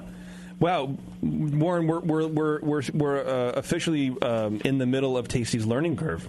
Yeah. Oh, we just saw it happen. I'm trying to vote. You see me drinking clear and cloudy, right? Clear and cloudy. I'm trying. Yeah. It's gonna be the new Migos track. Not bad and bougie, but clear and cloudy. Yeah, it is. It doesn't taste. It's not super. It doesn't taste like 80 IBUs, if that makes sense. Like there's a firm bitterness there, but it's not. It's not super aggressive like a lot of beers that we have out here. Yeah, it's got good that meet these same numbers. Malt character to go against those IBUs. Yeah. Actually, what's this grain bill like? If you don't mind me asking. If Tom will let you tell me. Yeah, no, absolutely. It's obviously mostly two-row, and then there's just a little bit of 40L and 80L. So very simple grain bill. I think its beauty shines through its hop. And it's really drinkable, which I'm trying to find like the diplomatic way of putting this. I really like for Florida. It's really approachable. It's more West Coast style than you will find out here. Okay. It's not super like tropical fruity. It's got Cascade and Chinook. Got Summit in it. So just very easy drinking IPA, not something that's gonna, so bitter that it makes you just like chug the whole pint because you just have to keep putting something in your mouth, and not so fruity that just, yeah. I'm not a huge fan of the super fruity, super juicy, super cloudy IPAs that tend to proliferate out here. So I am very much a fan of the Quackalope and how approachable it is. Yeah, I agree. The juicy thing, which every time I say it, I think I cringe a little bit because it's just a weird term. You want to peel your skin off a little bit? I really do. Peeler? I want to take a caustic bath or something just to get clean. But, but this does ride that line a little bit, and I think it's probably the sweetness from the malts. I would imagine that are mixing with those pretty standard like West Coast, classic IPA. Yeah, I'm getting hops. like a lot of Centennial. What are the hops in this? Is Centennial one of them? No, actually, I've got brew sheets right in front of me, and we just it's just the Chinook Cascade Summit, and it does have nearly a pound of hops per barrel for dry hop. So, and that is both Cascade and Summit as well. Nice. But yeah, no, it's it gets so much sweeter and juicier and fruitier and all that out here. We're definitely for a Florida brewery, we are definitely edging on the West Coast side of things, which I'm madly in love with because it's a little bit of home. Actually, as the guy who knows West Coast IPA, you're doing a great job. Great job. Awesome. You got it. That's cool. We don't actually like you using the term West Coast IPA unless it's brewed on the West Coast. You're on the wrong side of the country. Sorry, that's screwed up. Well, actually, technically, Tampa is on the West Coast of Florida, and they do talk that way. So we are the other way. We are making West Coast Florida IPA. There you go. Right. That's okay. Now you're forgiven. Not as many bugs on that side. Do you guys do any water treatment, or what's the water like there? No, just not straight water, but we do carbon filter and all of that, but nothing fancy like RO or anything like that, and no water treatments. Our water is actually pretty decent here, so. Nice. Tastes good to me. No mineral adjustments for the different styles or anything? Just same water bill for everything? Actually, everything seems to just work just fine with our water here. Nice. And that's actually been my experience with the other brewery that I worked in Florida. I don't believe that there was any water adjustments there either, so I haven't actually questioned it, to be completely honest. Kind of go with it. That's been my experience in this area. The water seems to work for all the styles that we are producing right now. Yeah. That's a gift. You're blessed. Right. Yeah. I mean, nobody's brewing Czech Pills right now, so we'll get to that point. Well, You should start. You should start the Czech Pills revolution because that is an underappreciated style. But don't call it Czech Pills because there are people in pills. If I had my way, we would. Do you guys see a lot, or do you brew a lot of lagers at Barley Mow, or is it pretty much just ale stuff? Ale stuff. What am I? Fucking 12? Sorry about that. Jesus. With the ale things and the bubbles, the things. You make the bubbles and gas. Yeah. Because of drinking. Yeah, we just we put the yeast in the shitty the cider and stuff, or the apple juice, and we just really good. You just go for it. We're actually all extract brewery, but No. We mostly do ale currently, but we are currently contracting for a few other breweries in our area, a few lagers. So we are perfectly capable of producing lagers. Nice. They're just not in our roster at the moment. And then I am not done writing my recipe yet, but I will be, and not that this changes ale to lager, I don't even know why I'm bringing this up, but we are going to be releasing a saison for my first commercial beer that I get to write a recipe for. Oh, nice. For our summer solstice beer, we're starting a solstice series. So every solstice, or trying to think of what the other word is for it. So every solstice, we're going to be releasing a beer. And I get to write the recipe for the very first one. And I get summer, so I decided that a Saison would probably be the best bet for a summer beer here in Florida. Yeah. Smart move. And that's exciting. What kind of ABV are you looking for? Yeah. How strong is that beer going to be? 12. Summer strength or Florida strength? Stout strength, like you guys all like to drink that. Yeah, we're going for a 15% beer. We want you to start Saison. We want you to die after your first one. That's what we want. Yeah, first 12 ounces, you're just going to die. No. I think I'm going to probably shoot for, because they're going to be in bombers, and there's a bit of marketing and economics to it. People expect a little bit more alcohol out of their bomber beers because they're charging more for it. You know, I mean, in a perfect world, I would probably put 5%. No, I get the marketing business side for sure. Yeah, that's a better 4.5% beer than it is 6.5%. But do what you got to do. Yeah. Yeah, no, it'll probably be around an 8 or 9% Saison. Yeah, it's going to be high. It's going to be high. Then there was a barley wine under the Saison. It's that actually is kind of the trend around here right now is kind of high ABV. I do think that the sour trend that is picking up will help counter that, because you can't really have like a 10% sour beer. Or maybe you could, but I just can't fathom that. That would be tough. That would be so tough. So a beer this strong, you're going to add quite a bit of sugar, I assume, to this Saison. Yeah, no, absolutely. It's all sugar, actually. It's my first commercial beer, and I guess in some ways, I'm being very honest, I'm playing it a little bit safe.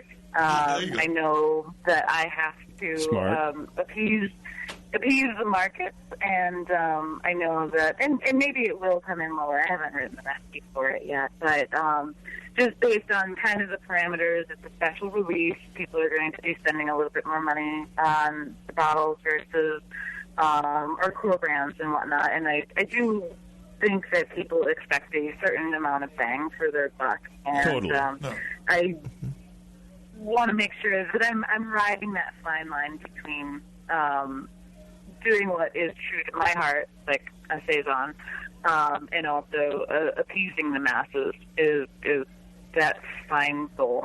That's a really weird drink. That's what you're in business for. That's what the business is. Right. I get that. So it's not going to be a bottle conditioned beer or anything like that, right? It's going to be just No. We are. No. We are so busy here, I couldn't even imagine. Crazy tasty. I don't know about corked and caged there. I don't think they want to mess with it. I think it's too hot. So hot. I think it's too hot to fuck around with all that the bells and whistles and shit. Like, why? Just no. Just get it. Let's get it out and let's go back into the cold box and drink more stout. Let's just package it in the cold box. That's what I'm saying. Canning line in there. Why don't you have just buildings that are just refrigerators? Get Frigidaire on that thing, and they'll sponsor it. It'll be great. It'd be like Dubai, right, where they have like indoor, like in the middle of the desert, they have a ski slope, like an indoor ski slope. Come on, it's 127. That would be amazing. And I keep joking about the fact that when I came from Utah and Uinta, had air conditioning and heat, like it was climate controlled through all the buildings. And I didn't even think to ask this as I'm moving out to Florida because I just thought it was a no-brainer. There's not, and forgive me, Florida brewers, if I'm forgetting somebody, but there's not a brewery that I know of that has AC in Florida. Yeah, and why is that? Is it the humidity that just doesn't like jive well with the AC systems, or what? Yeah, there's a lot of challenge to that. I've noticed that even with our cooler, if we leave our cooler open too long, just doing inventory or moving product in and out of the cooler, it does tend to freeze up the motor, and we have to use it and whatnot. So it's definitely a consideration here in Florida where, you have your AC guy on speed dial because things happen, and they happen very quickly here. Where it's like you don't really have 12 hours to wait for your AC guy to come fix it like right, here now because you're melting. Thomas, I think in addition to vacuuming, you should learn HVAC. HVAC? Yeah. Okay. Well, that's the resume. HVAC. There you go. Is there like an online class or? I'm sure you can just. I'm sure you can hack it. It's fine. I'm sure it can't be that complicated. So whenever the AC goes down, you can you can fix it. Just get it back up. Just get it. That's all it takes. Yeah, that's all you got to do. Well, actually, this is in a way good news because when you do your saison and you let it free rise to like 85 or 90, it's going to kill it. Yeah, overnight. Yeah. In 4 minutes. It'll yeah, right. No, it's. I'm actually really looking forward to brewing this because of not actually having to worry about the free rise. It'll just, Yeah, it sounds go easy. right on up. That's so free as you want. And I'm sorry. You got to hold it back a little bit. I mean, Yeah, no, absolutely. Yeah. I mean, within reason. It's still a little bit down the road. I mean, it's still a couple of months out, and we are definitely, and I think Thomas can talk about this a little bit more just because he's been with the company a little bit longer, but we are we all wear just about every hat. I'm not just the brewer or the head brewer. I package beer. I can beer. I transfer beer. I carve beer. I mop floors. He mops floors. He's doing all sorts of things. We wear every hat in this company because we are so new and young, and the work ethic here is, as far as I can tell, in a lot of years, my experience, kind of second to none, just because we are so young and so driven to, succeed, and that, you just wear every single hat and you do everything you can, and you come in at 3, 4 in the morning and you leave at 9 o'clock at night, and it's very much a labor of love. The company is very involved with the local community, and I hope I can kind of pass the buck on to Tom about this. We do a lot of charity type things. We are doing we've done a couple beers that are specific fundraisers to a lady who has cancer and has reoccurring cancer. Actually, recently we just found out, and we're doing a whole festival for her. So, it's not just like the labor of love for our own benefit, but we also are very much in love with our community and taking care of the surrounding area and the people that support us. Cool. Yeah, and Tom, you find that people are responding to that obviously pretty good, right? Everyone wants a community-involved brewery. Oh, yeah, especially here in Largo. Largo has so much pride.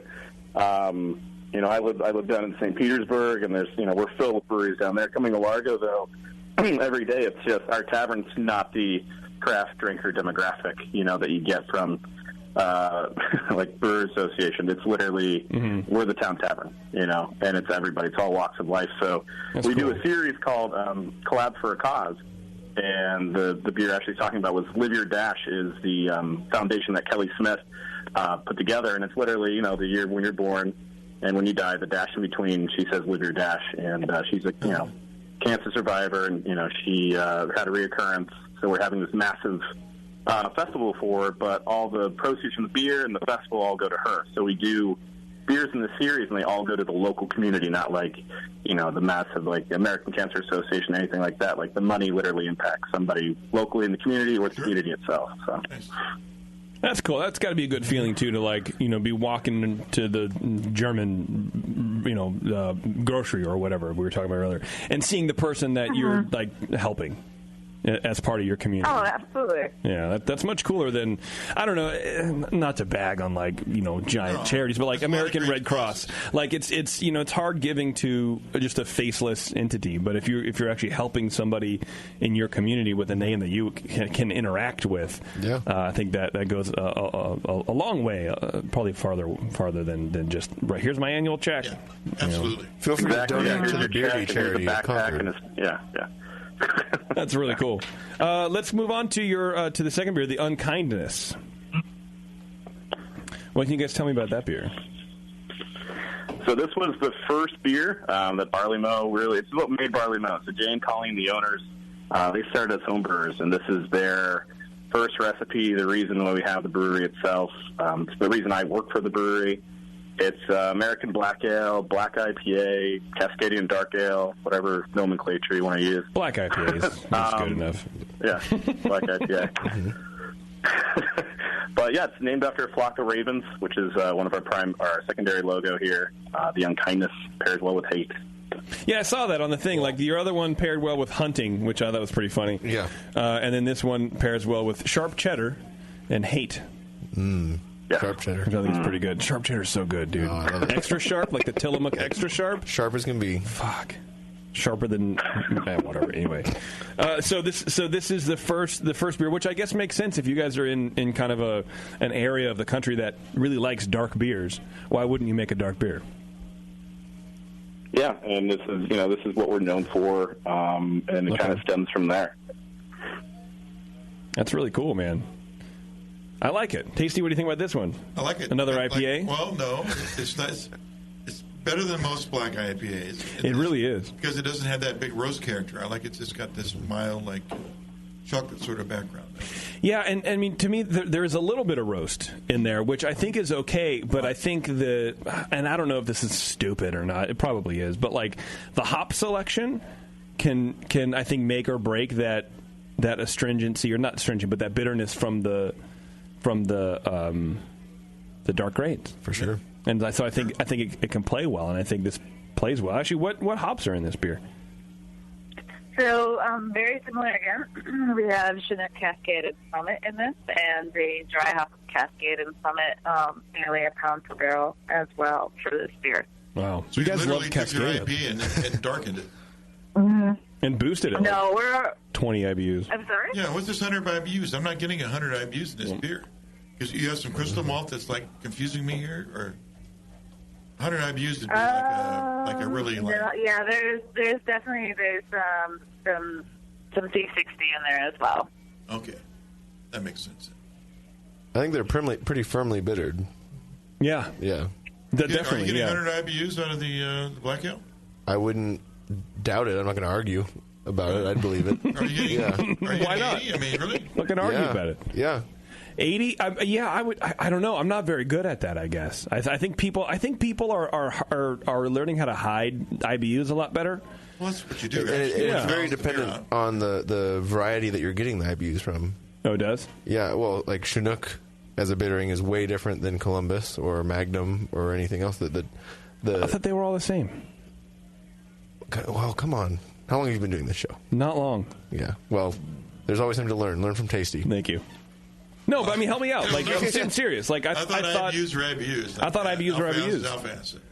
Well, I guess the way they're perceived can accentuate or hide, which you can do with malts, but also the hop oils that come along with those when you're adding so much of the other compounds that come along with the blend of oils that are in Chinook is different than the blend of oils that are in Columbus. Sure. So the way that bitterness comes across and combined with water chemistry can also accentuate or kind of mellow the way the bitterness comes across. Like for West Coast versus New England IPAs, they're way rounder because the chloride is up and it rounds out the palate. Okay.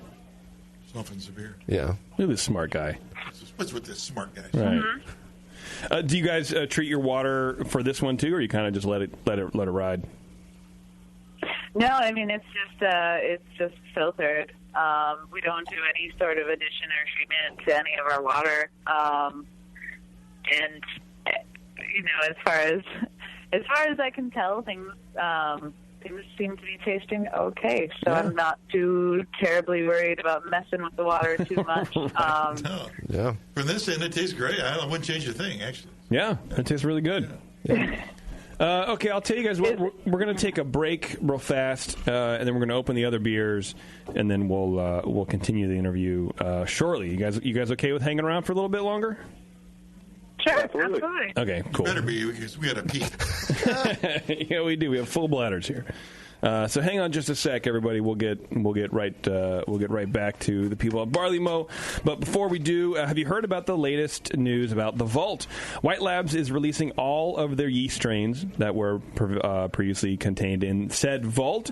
Now there's no need to wait until a strain gets 250 orders. You can place an order and get your strain delivered right to your doorstep. Each week, 2 different strains will be pushed into production until the last one leaves the Vault. To get your hands on these specialty strains, visit whitelabs.com/the Vault and purchase a yeast strain before its order cutoff date. This could be your only chance to get these rare specialty yeast strains without waiting for it to collect 250 orders.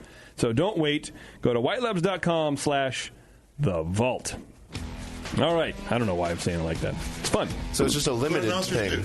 It's a limited thing, But they're releasing them all. It's pretty cool. Wow. All right, everybody. On the other side of this break, we'll be back with Ashley and Tom from Barley Mow Brewing out in Florida. It's The Session. Stay tuned.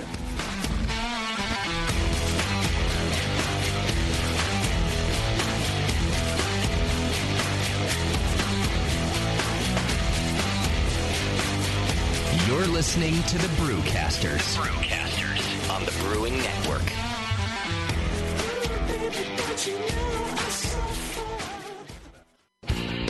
Your support of the Brewing Network means everything to us. We couldn't produce shows without you. And we love giving you something extra for that support. Like Brew Your Own magazine. You already know it's a great brewing magazine full of recipes, equipment how-tos, discussions of beer styles, and brewing techniques. Whether you're new to brewing and just starting out or you're an old pro, you'll always learn something from the articles in Brew Your Own. Plus, there are amazing special issues like plans for building a Brutus 10 system, 250 classic clone recipes, and the Homebrewer's Answer Book. Brew Your Own magazine and BYO.com are awesome resources for any brewer, whether for yourself or as a gift. When you subscribe or resubscribe from the Brewing Network homepage, you directly support programs like this. Get a great magazine and support the Brewing Network. Subscribe to Brew Your Own right from thebrewingnetwork.com. Do you know the 3 most important rules in brewing? Sanitation, sanitation, and sanitation. And no one does it better than 5-Star Chemicals. 5-Star knows sanitation. You can only sanitize clean equipment. And 5-Star knows how to clean, too. For craft brewers and home brewers, 5-Star has what you need to keep your fermenters, serving tanks, kegs, and draft lines sparkling and free of any beer-spoiling bacteria. PBW, caustic, acid cleaners, Star Sand, SaniClean, lubricants and defoamers, pH stabilizers, and more. 5-Star Chemicals has cleaning supplies, safety supplies, heat exchangers, pumps, hoses, and valves. And 5-Star is proud to offer eco-friendly products that exceed customer expectations. If you have a cleaning problem, you need the 5-Star solution. Visit 5starchemicals.com or call 800-782-7019. 800-782-7019 and get the 5-Star treatment today.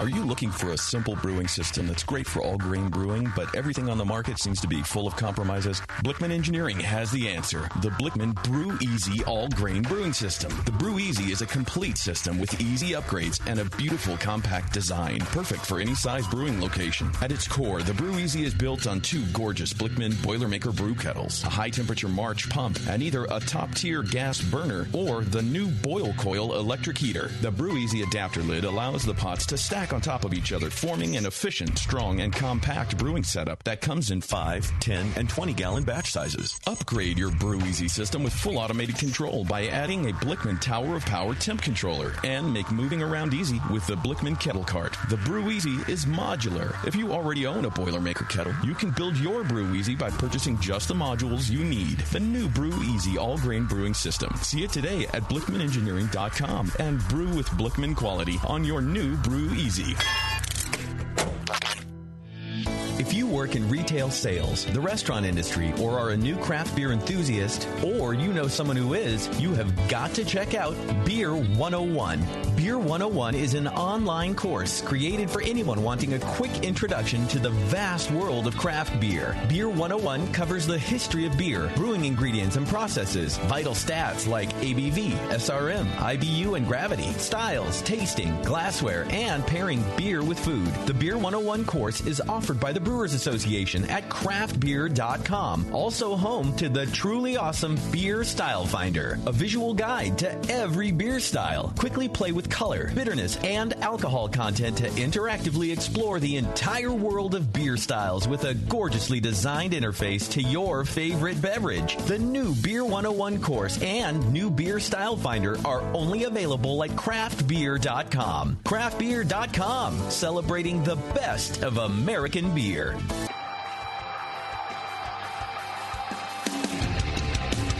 Hey, what's up? This is Blake from Creature Comforts. You're listening to The Session on the Brewing Network.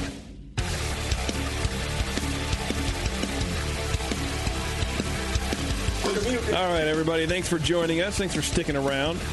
We're going to get right back to the interview with Barley Mow. But first, I want to tell you guys about Beersmith. Go to beersmith.com. Sign up for your 21-day free trial of the best brewing software that there is. Log all your recipes, keep track of everything, do all your water profile stuff, all that kind of fancy stuff happens over at beersmith.com. 21 days for free. You don't lose anything except maybe the 5 seconds that it takes for you to download the thing. Yeah. But I guarantee it won't be a loss, it'll be a gain because you'll love the software. It's really good. You'll end up more organized. Gets a lot of good comments. Yeah. And stuff. Mitch Steele posted this week on Facebook about what's everybody using for brewing software? Because he's starting like a chain of 3 brew pubs. Yeah. And man, everybody's really big on Beersmith for sure. Yeah, it's the number one, man. Yeah. Gotta love it. Gotta love You Beersmith. have to love it. It's literally you have to. It's mandated. You heard it here first. You did that. You did that. And they have a big knowledge base there too. There's a lot of other stuff they have on that website that very valuable. Yeah, for sure. It's a good. Check them out. Beersmith.com. All right, Ashley and Tom, you guys are still there, I imagine, right? Yes, sir. All right, perfect. So we have 2 fresh beers in our glasses in front of us. We have Maven, which is a chocolate milk stout, and then apparently we have an Imperial barrel-aged version, which is called Dark Track. It's a cool label. That would be correct. By the way. What activity does Maven pair with? Maven pairs well with The Meaning of Life. Oh. Warren. Wow. Yeah. I don't know what that is. Nobody does, but while you're trying to figure it out, I guarantee you'll figure it out a little bit faster if you drink this. All right. Yeah. Tell us about this beer, Ashley. What goes into here? I mean, I imagine water and stuff, but like. Ooh, it's smoky. You guys have Maven in front of you, is that correct? Mm-hmm. Yes, Maven Milk Stout. Yep. Okay, so we have Munich and roast malt, chocolate malt, malt flaked oat, and lactose in this one, as well as Mount Hood and Willamette for hops.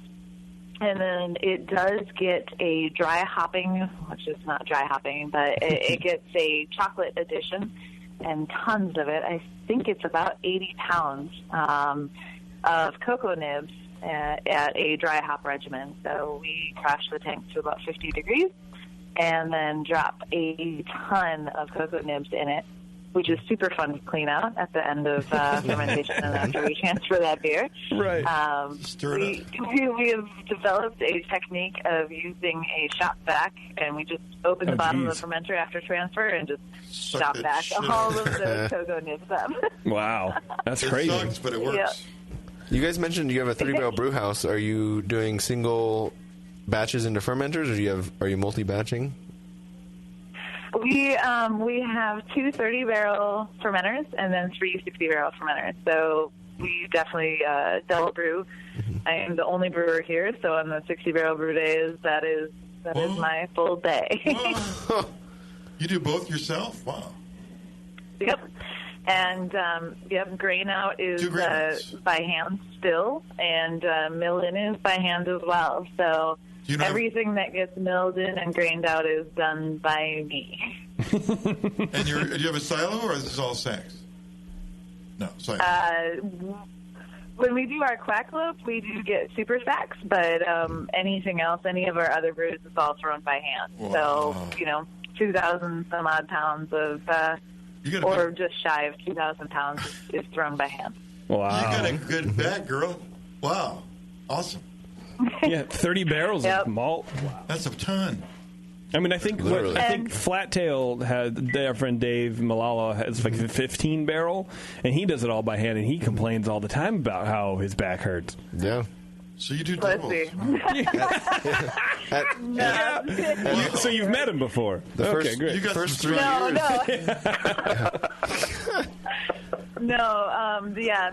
My 60 barrel brew days, the days that I brew 60 barrels, they're about 15 hours. So I come in, and actually both myself and Jay, the owner, I think we saw eye to eye on this day one. He said, I like to brew at 4 in the morning, and I was like, me too. So my brew days, specifically on 60 barrel brew days, start at about 3:30, 4 a.m., and I get done about 5, 6, 7 o'clock at night, depending on how the day goes. For a double, but yeah, I that's spend the not that bad. entire day here, and it's all milled in by hand, like I said, unless it's a Quackalope batch, and it's all grained out, no matter what, by hand. No matter what. So you don't have rakes? Is that you mean by hand? You mean you don't have rakes? Okay. And it's a 3-vessel system? It's a 3-vessel system. We do have rakes, however, we don't have an auger, so we still grain out with the rakes, and then God, I can't even think of the word. But a shovel and whatnot, and we scoop them into barrels, and then they do go to a farmer who actually feeds his Kobe beef cows with our grain. So our grain is producing some really good cows. Nice. Do you ever get a little side of that? A little rack of I haven't yet. side of beef? Yeah, a little side of beef. So I want some massaged cow. You should. I mean, Just come leave on. a note on the grain next time. I could use a half a cow when you get a chance. Just whenever you get around to it. When you find one laying around. Right. Just a half. I would just take the massage. I'd be like, can you skip one of the cows and just give me the massage after I grain out? I imagine that'd be like the roughest massage ever, right? It's like, ow, dude, but the cow's not going to complain. What's the cow going to complain about? This beer is delicious. So, Tasty, this has 22 IBUs in it. Is that appropriate to your calibration? Well, yeah, it tastes great. It's nice and balanced. And for a pretty strong beer, it's like, what, 6.5? It is 6.5. And that's not that many IBUs, so it's nice and dry, for sure. Yeah. Yeah, nice dry. You get a little bit of lactose creaminess and just enough chocolate to make it there. It's not, you don't get the chocolate first. It's nice balance. Yeah. We were talking before the show, Warren and I, about, again, it may have been on the show. I don't really know. That Life is a show. Right, well, that's true. That not many people make a Milk Stout as like one of their core beers, and we were excited because it's a style that I look for, and I know Warren is kind of enthralled. Yes, ecstatic about the style. So I'm stoked that you guys sent it. I think that's really cool, man. Yeah, this is Tom's, maybe not the beer, but at least the label and the branding. This is Tom's baby. So definitely I'll let him talk about at least the label and the marketing on that. Are those his eyes in the label here? Those are my They are beautiful completely eyes. his Using way too eyes. much makeup right now. Yeah, just a little bit. I mean, yeah. Tell us about the beer, Tom. Sure. I mean, a lot of our label and everything, every beer tells a story as how we see it. So we're not Florida sunshine, palm trees and the beach. Yeah. I haven't seen a palm tree on this labeling at all. This is good. No. My brother and I are like super into the Illuminati, tinfoil hat wearing, good people. Yeah. And Jay, the owner, he's actually a Freemason and a Shriner. So really. I love, and he, we actually have a Shriner. The Pinell Shriner Club meets at the brewery, so we actually meet here at the brewery. That's cool. So I wanted to be a Freemason once. Yes, like join the Masons. Did they not let you in? No, they were it was like a new chapter in Oakland. And I was like, I don't want to drive out to Oakland, and it was like once a month. It was like a black tie, like tails. Thing, and they were kind of like a new upstart, and I was like, I just want to know the secrets to the universe. I don't want to like. No, that's too much investment. You want to be a part of the shadow government. That's what I want. Yeah. Yeah. But if it involves wearing a tux, I don't want to do it. Yeah, it's a lot of money, Warren. You could rent it. That's good. That's true. So the Shriners meet at the brewery. Yeah, the Shriners. The Shriners Me at the brewery, we actually do. We have a beer called the Fez and Illustrious Sir for the Shriners. Nice. So, but yeah, Maven, I put pretty much all the most hidden imagery I could possibly find into that label. So, it's pretty terrifying. It may or may not have opened the portal. Yeah, a little like got somebody locked in the basement kind of feel to it. Yeah, right? Like you've been in there for a couple days, you haven't had water. That's what we're going for. Things. Yeah, it is like a, and I mean this in a good way, right? But like an oppressive label, right? Like like in a horror movie where you feel that there's something in the woods and you can't quite catch it out of the corner of your eye, kind of thing. You want to see it, but you don't. I don't know. Look at the label. It's kind of neat. It's definitely captures your attention. Oh yeah, and that's what we're going for. Like if you're shopping, you're in your grocery store, and it's like looking at you, and you're like, I need to pick that up because it's probably going to kill me if I don't pick it up. Can't turn my back to that can. Just like the quackalope, it stands out on the shelf. Yeah. I like it. For some reason, I'm thirsty for two eyes, and I want to. No, it's really great. One of the best parts about doing the shows is that you get to see all the branding and imagery that people in craft are coming up with, and it's pretty cool, man. Some's not that good. Yeah, this is great though. Good. I bet they make a rad T-shirt. Oh yeah.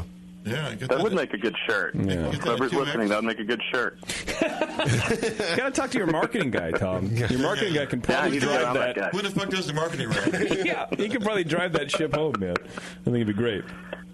Well, okay, so then yeah, go ahead. Sorry. Oh, no, sorry. We use one designer. His name's Donald Broziak, and we've done branding together for a few years, and we kind of let him run with this, and everything just got a little more darker and scarier and better. And I was like, this is good. This is what's in my brand. Is he still alive? Like, have you asked him if he's okay? We shouldn't talk about him on the okay, that's too bad. All right, let's call him Ted. Yeah, Ted. That way we can talk about him. I don't know. Yeah, it's really great. I think what you guys are doing is pretty good. And then the Dark Track label is rad also. By the way, there's a little skeleton with some sword. No, it's not a sword. Jesus, I'm going blind. It's a fiddle. A sword fiddle. Yeah, which would be the best fiddle. Right. Yeah. A sword fiddle, you wouldn't fuck with that person. Oh, no. Like, if that guy in Georgia had that with the devil, like, there's... Charlie Daniels? Yeah, then there'd be no contest. The devil would be like, no, I'm not fucking with a sword fiddle guy. Oh, That's shit. not... He brought a sword fiddle to him. I can do one or the other. I can fight you with a sword or I can fiddle your ass off, but I can't sword fiddle you. I want to make an action movie where someone just defeats a crowd of people while fiddling, and then he stabs him in the head, like on the upstroke. You know? Oh, is the sword the bow? The bow, yeah. Oh, okay. What else is it going to? I don't know. Off of the end of the fiddle. Yes, Warren's the stupid one. Yes. Yeah. There you go. Anyway, so I'm sorry, I checked out there for a while. Yeah, it happens. So Dark Track, we popped Dark Track as well, which is the Imperial Milk Stout with vanilla beans. Oh yeah, and it's the same recipe, I imagine, but just is it doubled or how do you imperialize this thing? So I have actually not brewed this myself personally yet, but it does. I'm looking at the recipe right now. It does look like most things are doubled and a few things added. My boss's handwriting is so good, I cannot actually read it. It's job security for him. So you're not sure if you're doubling everything. Yeah, no, we're just... But that actually was a delightful segue, what he was just talking about with Maven and the branding and whatnot.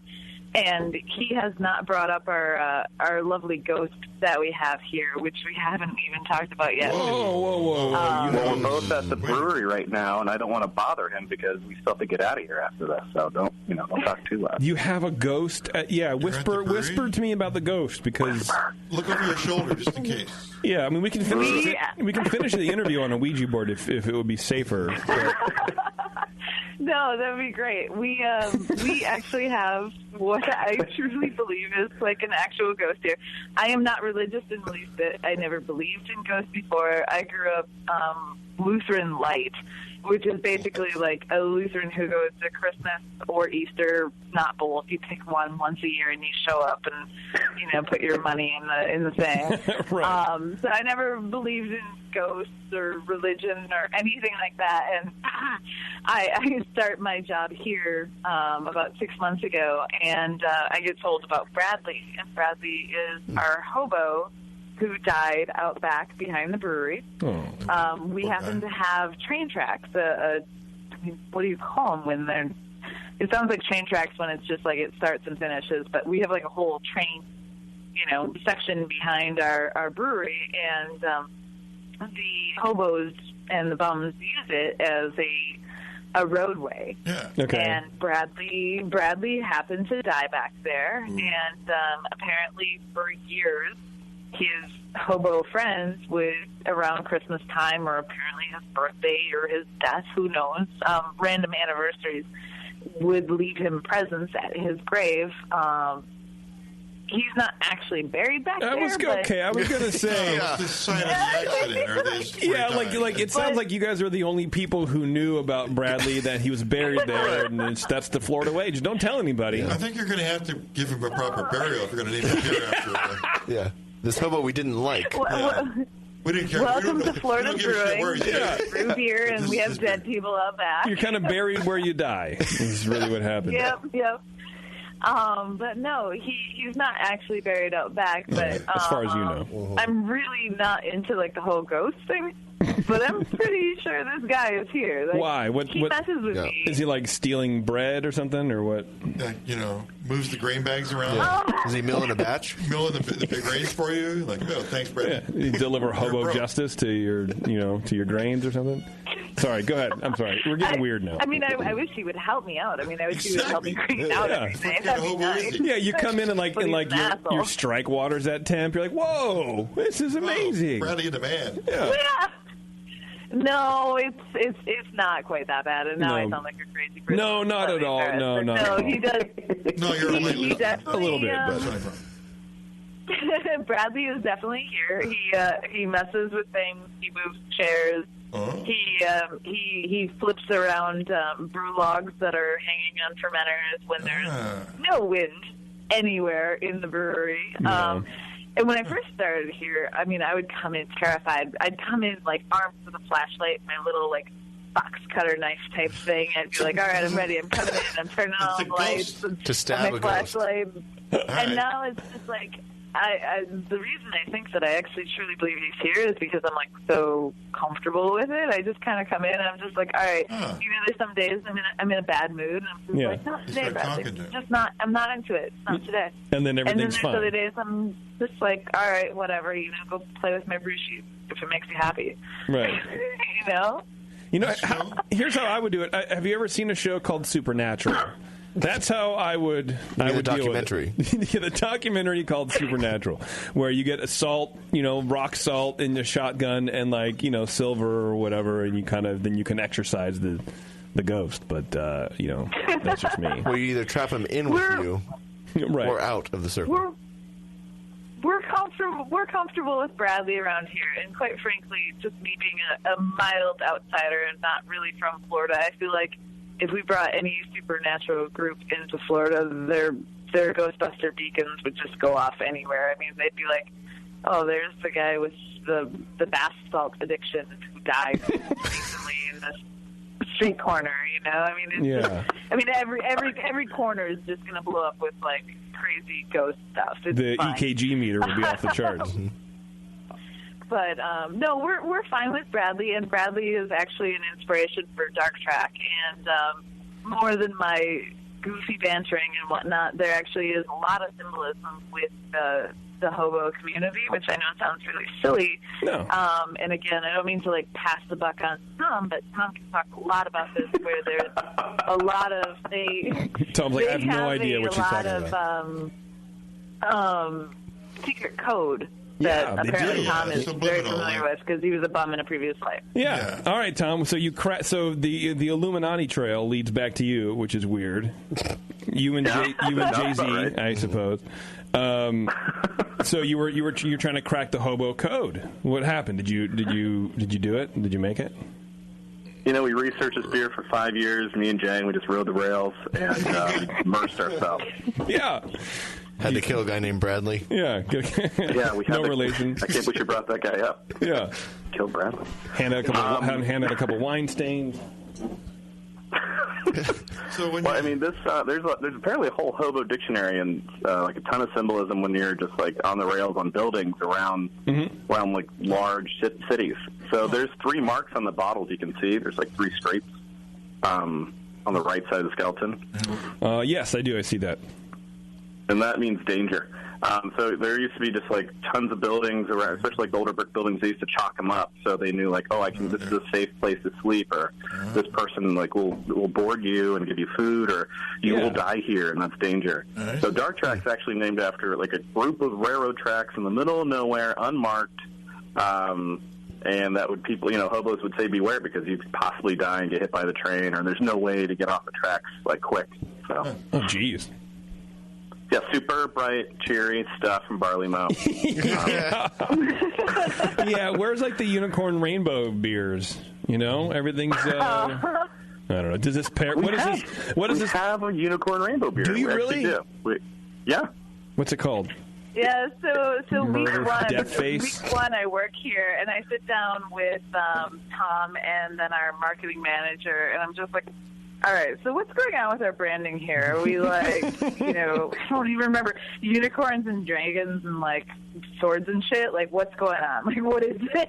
Yeah. But we LARP a lot like, here. We have a lot of, there's a lot of stories. There's a lot of hidden stories. There's a lot of buried stories. I mean, I joke about Bradley and, he's probably here. I think he does mess with my stuff on a day-to-day.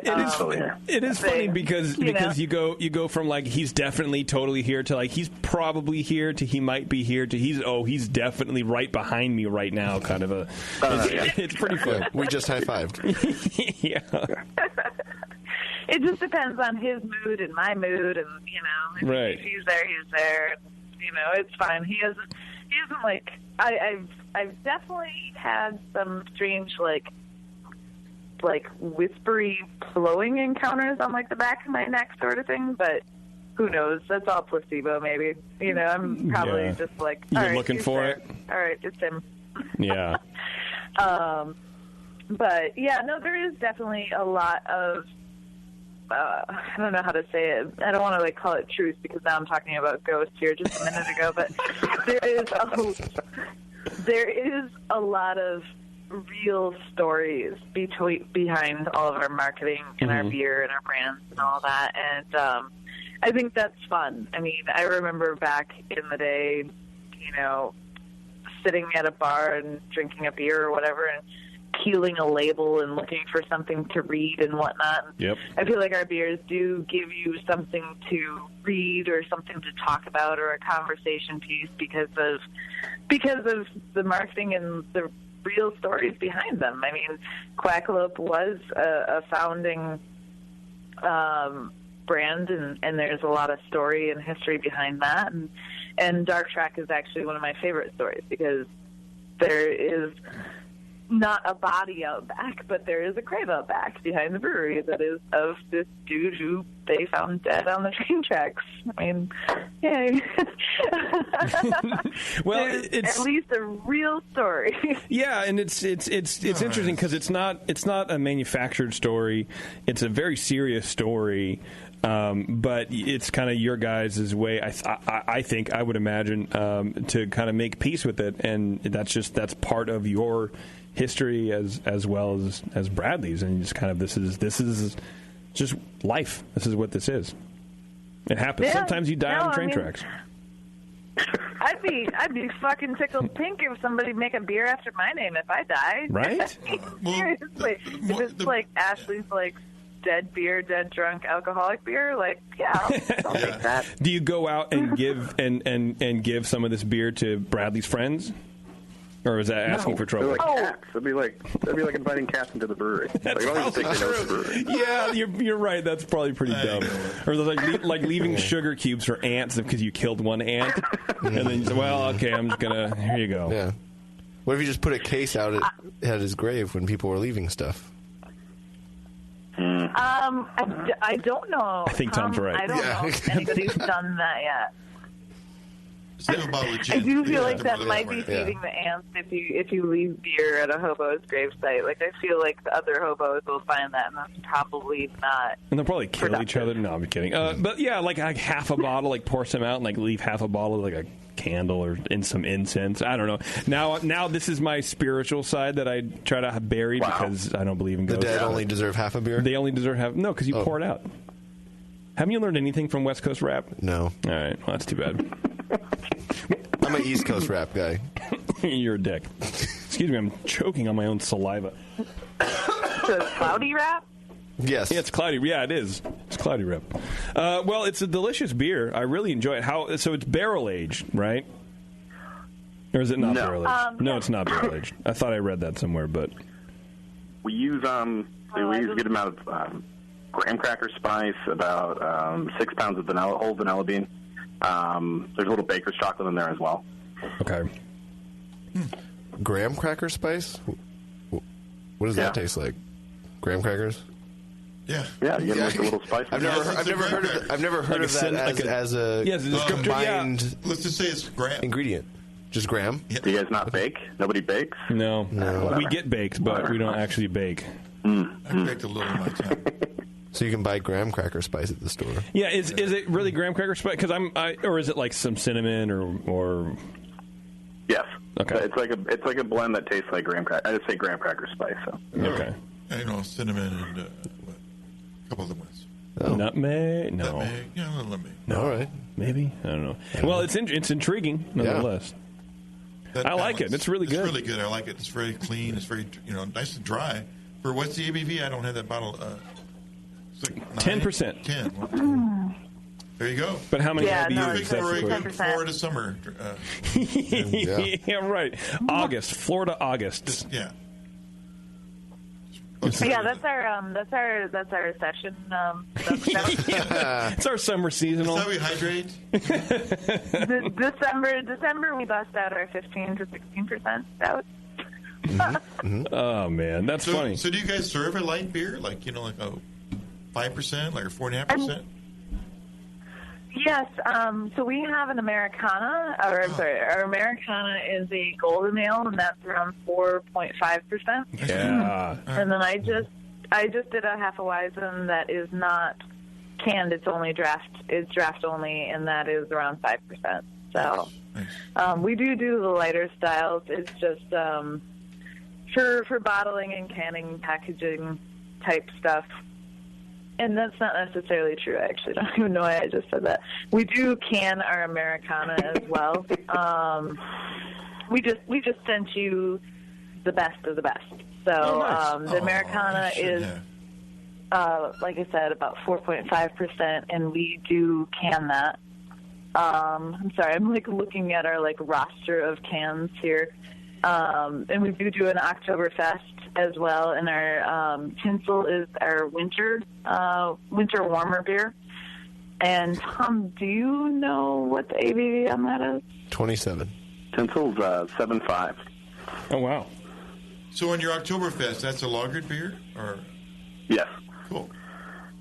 That's the only lager you make, other than contract. For right now, yeah, that's our only. Besides stuff we contract, that lager. It's one of my favorite beers too. It's a phenomenal Oktoberfest. It's really limited because it's an Oktoberfest. Yeah. And that one's about 5% as well. Nice. Awesome. Well, I could drink there now. I'm thinking. Well, I don't know, but Bradley's there, dude. Oh yeah, Bradley. I'll go and talk to that guy, or go out there. You would probably commune with him pretty well. Stay away from the dark tracks. That'd be a great comedy movie. Like, instead of like a séance, medium, or I guess or whatever, just someone who gets super high and talks to ghosts. I think that could be funny. That's your next promotional material, Tom. That's your next promotional video. I wrote it down. We're all just going to get super high at the brewery and talk to the guys. And then I wrote it down, and then I crossed it out and wrote "stupid" underneath it, and with an arrow pointing out to what I just wrote. I think more people would believe you if you got those people high, and then you told them you were talking to ghosts. Probably. Probably. Make more money that way. That's true. Well, guys, the beers are tasting great. I appreciate you guys spending some time with us and telling us about your beers and your process and a little bit of your history. I really like interviews like this. It's you guys, like you said, Ashley, you have a story, and that's really cool to hear. Mm-hmm. Oh, we appreciate you taking time with us as well. It's great. Do you have a call? I'm sorry. Thanks for doing this. This is great. Yeah, no worries. I think we have a phone call coming through for you. No? Now we don't. Oh, wait, no. She's putting someone on hold. She's ordering pizza. I don't know what's happening right now. Hold on. Bev's going to tell us. Maybe. What's up, Bev? We have Theo Brew on line 2. Okay. Who's drinking Barley Mow beer currently. Wanted to ask them a question. Oh, nice. Okay. You guys got time for a question real fast from Theo Brew? Let's do it. Sure. All right. He lives in Florida, so, you got that going for him. Let me see if I can do this without hanging up on Tom. He's probably got a fresh one. Push this button. Don't hang up on Tom. And then I push this. He probably knows the answer more than me. Theo. Yes. How you doing, buddy? I'm good. Are you, though? I mean, I have to work in the AM, and I've just had 4 Barley Mow beers and a few other beers. Damn. And a few others. So maybe not? Well, it's okay. You're doing better than you will be tomorrow. That's true. Yeah, exactly, yes. That's true. You have a question. Go ahead and ask it, please, now. Yeah, sure. I noticed the Quackalope, is it unfiltered? I got some yeasties at the bottom here. And then also, I want to know about the grain bill on the Maven, because it's fucking delicious, because I'm a Floridian and I like my chocolate milk stout. Everybody likes stout. Just like you said, they like your stout. I was in no way, shape, or form knocking the Floridian thing. I'm trying to become one of you. Grain bill on the Maven is obviously like mostly two-row and 60L Munich roasted chocolate flaked oats and lactose. My boss would probably fire me if I got to share the percentages on that, and I really am sorry. I love the Maven. It's seriously a great beer. But keep drinking it, and I bet you'll figure out how to make it at home. Yeah. Well, I haven't brewed in like 2 years now, so maybe I'll just keep drinking yours. Perfect. Yeah, she's like, great. Better. That sounds awesome. Yeah. All right, Theo. Thanks, we dude. don't even need a marketing manager. Right. We just need Theo to call up every time and be like, "Hey, just drink all this beer." Hey, Tom, you're fired. I will sell your beer. Right. Hire me. Hire me. No, really, hire me. Please. Hey, yeah, so in 2 years, how'd you get that job? I told them to hire me, and they did. That's how good of a salesman I am. Right. I think it'd be amazing. And then to answer your first question, no, we don't actually do any filtering here. We do everything with time and temperature. So there will be always a little bit of yeast in suspension or that will flocculate out towards the end. So we do our best to give everything as much time as humanly possible. And as we evolve and grow, we will be implementing more filtration processes in the future. So I'm afraid of yeast. We're okay with that. So then just decant it off. Yeah. Enjoy. All right, Theo, that's it. I'm going to hang up on you now. Thanks. I don't know how to hang up on him. Drop. Well, you told him. Okay, I did it. I did it. Okay. All right, Ashley, Tom, we're going to let you go finally now. So, in case Theo tries to call back and ask some more questions about recipe formulation before he does that, because he likes doing that. all good. Well, thank you for having us. Yeah, of course. Thank you again. I appreciate it. Thanks for sending the beer. Late. Yeah, awesome. All right, guys, thank you. Have a good night. You too. Have a good one. Bye. Bye. Bye-bye. Good beers. Yeah. Friendly people down there in Florida. Yes. I can hang with Ashley. I get that. Yeah, well, she seems, kind of mellow. Oh, yeah. Oh, no more calls? That was me? She's the real deal. A real person. I can tell. Yeah, I like it. Not at all. Oh, I thought never mind. Sorry. All right. Okay, we're going to take a break, but before we do, God, I have so many fucking... Before we do, I got to get all my things in order, Warren. Please do. You know what I mean? Neshaminy Creek Brewing has been on the Philly beer map since 2012. And I pronounced it right because that asshole tweeted in. Neshaminy. 3-time Philly Beer Scene Magazine Brewer of the Year, 2014, 15, and 16. 2-time GABF Vienna-style lager medal winner. Also, they got a bronze for their smoked lager in 2016, which sounds delicious. Yeah. They have a large, expanded, and recently renovated tap room with 24 beers on tap, 18 of which are rotating and seasonal and or limited. They have a variety of beer styles from hoppy double IPAs to sessionable and poundable lagers to oak-fermented saisons and sour beers. They have free brewery tours on Saturday, so hit them up, NeshaminyCreekBrewing.com, and also look out for their second location opening soon. NeshaminyCreekBrewing.com. Are they on next week, Bev? Oh my God. Fucking hate her so much sometimes.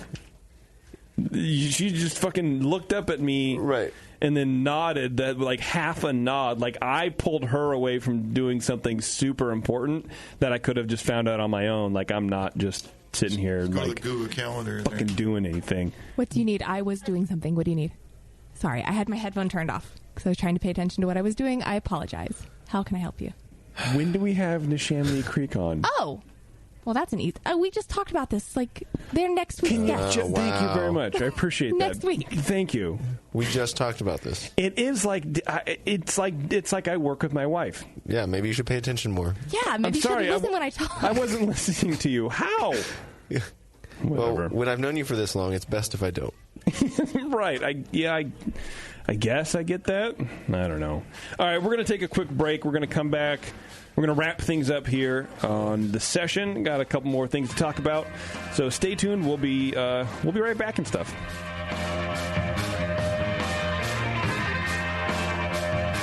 You're listening to the Brewcasters on the Brewing Network.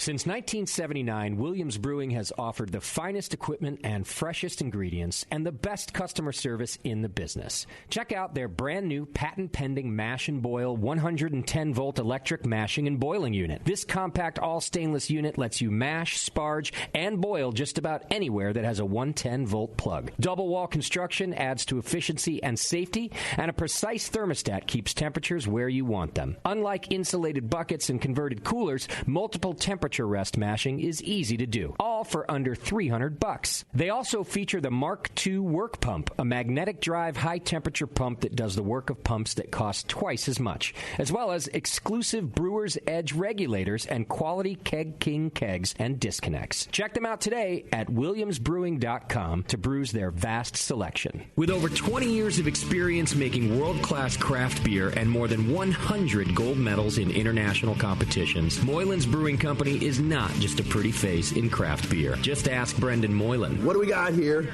The beer of the hour. Moylan's, gotta love that big M. It's like a sign of awesomeness. Woo-hoo! It's got an extra kick to it. Let's pour this bad boy. Oh, yeah. Oh, Moylan's. The end of the night when the kids are finally in bed, the wife's in bed, nobody's bothering your ass anymore. That's Moylan's time. Moylan's is for you. Yeah. It's to help you out. Yeah. It helps me out. What? Well, because it's freaking awesome. Northern California brewed. It's brewed with love. With love? Oh, yeah. Tremendous. And it's always best where? Moylan's. You gotta try it on tap at Moylan's in Novato. They're friggin' awesome. Not only because I own the brewery, because I love the beer. Cheers! Boom. Kilt Lifter Scotch Ale takes big beers to a whole new level with rich malt balanced perfectly with delicate hops, and now comes in 4-pack tall boy cans so you can take the party on the go. Or come to the brewery, take a tour, and try any of Moylan's fresh creations right from the source. Check them out at moylans.com.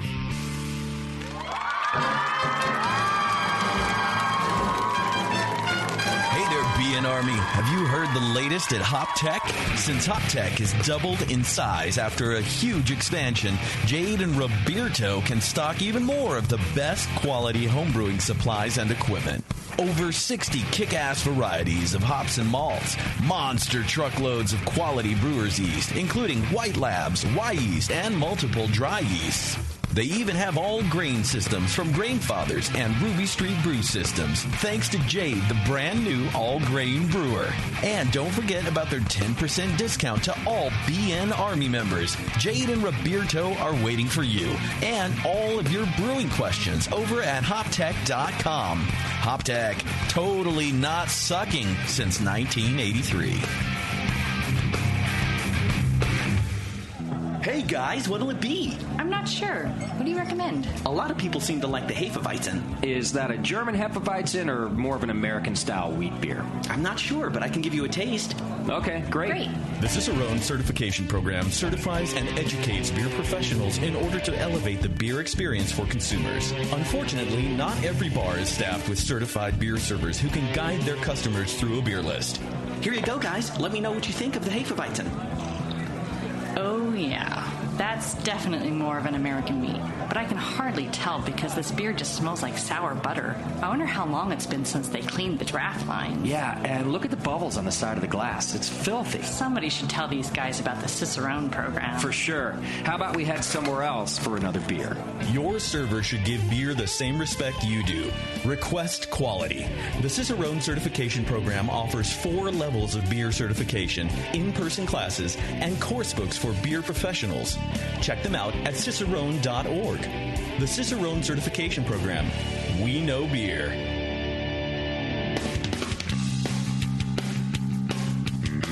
Hey, my brewing brothers and sisters. This is Jamel Zanishev, and I want to tell you about Heretic Evil Twin. You might be familiar with my homebrew recipe, which uses massive late hopping to create a balance between the malty sweet and the hoppy bitter, along with an outrageous malt and hop character. I wanted a beer with the same bold hop and malt character, so we played around with the homebrew recipe until we were able to make a great commercial version too.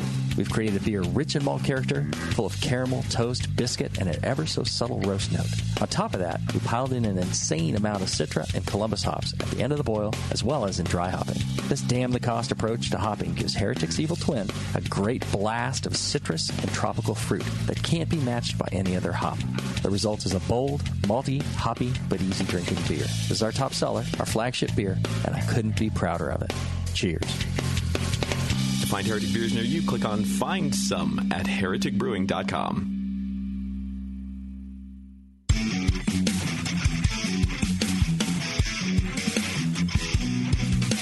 Hey, this is Julian Trego from Beechwood Brewing, and you are listening to The Session on the Brewing Network. All right, everybody. We're going to wrap up here with a little sort of beer news, but, only two stories. At least it's plural. Before we get to that, though, Dr. Lambic and his Sour Beer Blog team have been the longest-running sponsors of the Sour Hour. And that says, which is way better than the session. I refer you to feedback. Is this an ad?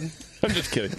And now they're opening a sour and farmhouse-focused brewery in central Pennsylvania. That's cool. Ooh. Help them get started. Join their Founders Club, which includes 8 exclusive bottles of club-only aged and blended sour beer, early access to all their public bottle releases, a hooded sweatshirt, pair of tasting glasses, club growler, and a metal challenge coin. I don't know what a challenge coin is. What's a challenge coin? I think, didn't we talk about it where it's like... Did we talk about it on the show already? You bring the... maybe. You bring the coin... You're verklempt. No, I'm choking on something. Wow. Stop it. No, you bring... Sam got her even hours later. Stop it. That's not what happened. You bring the coin... Poor guy. All of your friends have the coin, and if you bring it to the bar and nobody else has it, you throw it down, or you throw it down first or something, and then everybody has to you throw it at buy them? your drinks. I don't know. It's like the person who doesn't have about something. That's right. So the person who doesn't have the thing has to buy beers. I think so. Right? Yeah, that sounds right. Okay. And you know what? I will say, I've had Dr. Lambic's beer at the last Homebrew Con in Baltimore. Yeah.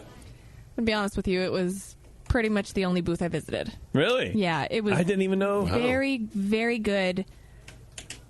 And I was quite impressed. And his sours were kind of amazing. Awesome. So only kind of, because I drink. They were great. They were truly great. I do remember him giving me some wheatgrass beer that I was not into, but whatever. Yeah. It's wheatgrass. Right. No, who drinks wheatgrass? I'm not a hippie. Not to mention discounts. You get discounts from joining their Founders Club.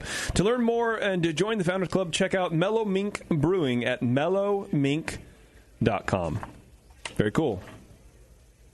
Sounds good, man. I like more sour breweries opening up. I think that's way more important than, than not. Than not sour breweries. Right. Yes.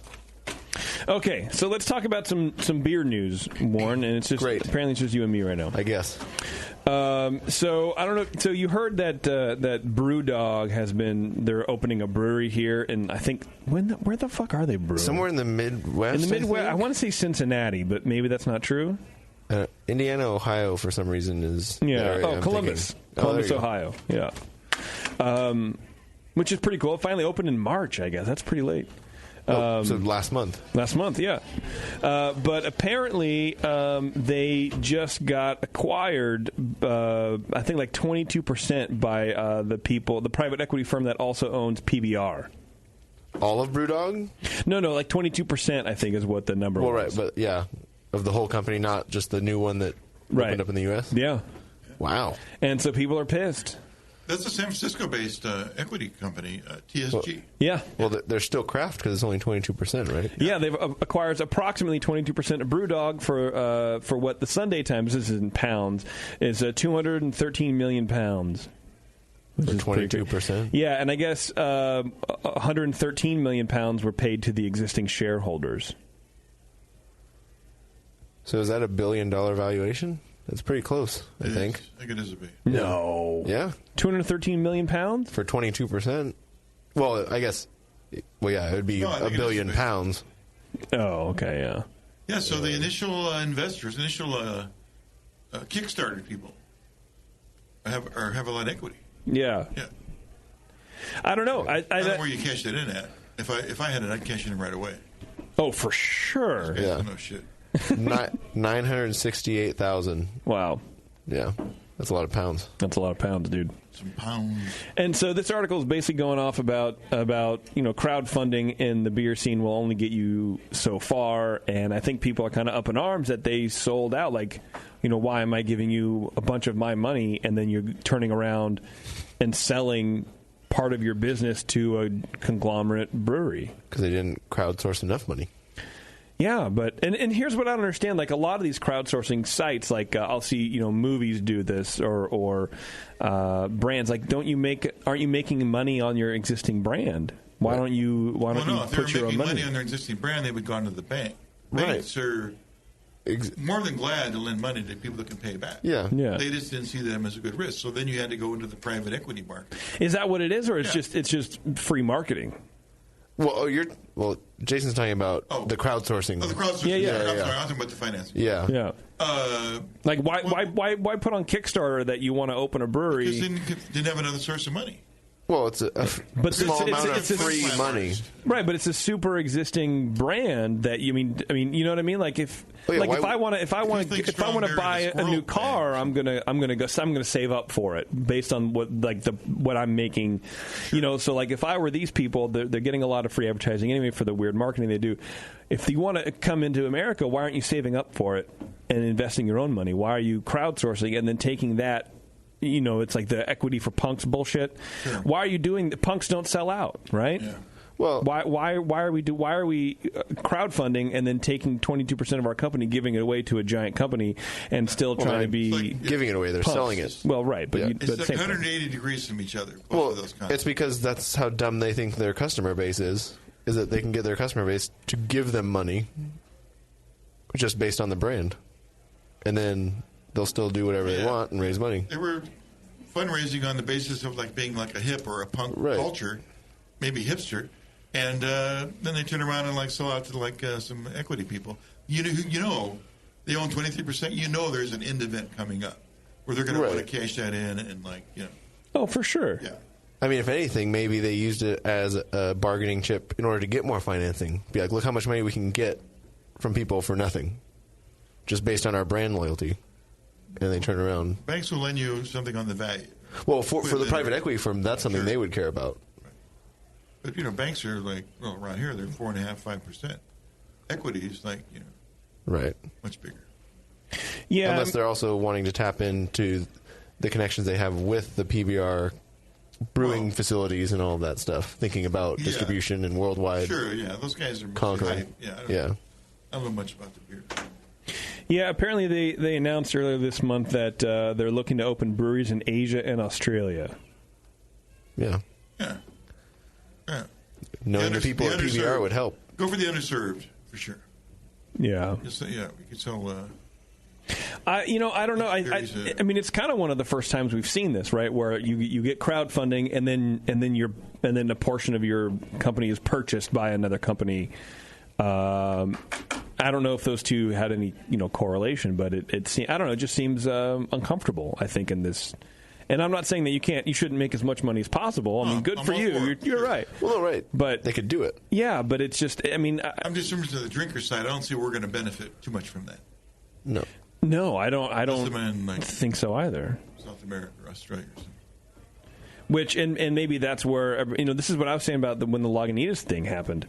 It's like they're not looking at the U.S. anymore. They're looking nationwide because we are packed with breweries. Right. Sure, it's too hard. Yeah, go where there's less competition. Yeah, I don't know. They're a volume producer and they can make it cheap, and then time it gets to the in person in South America, it's still reasonably priced. Which is interesting that but then why would they build a production brewery in the U.S.?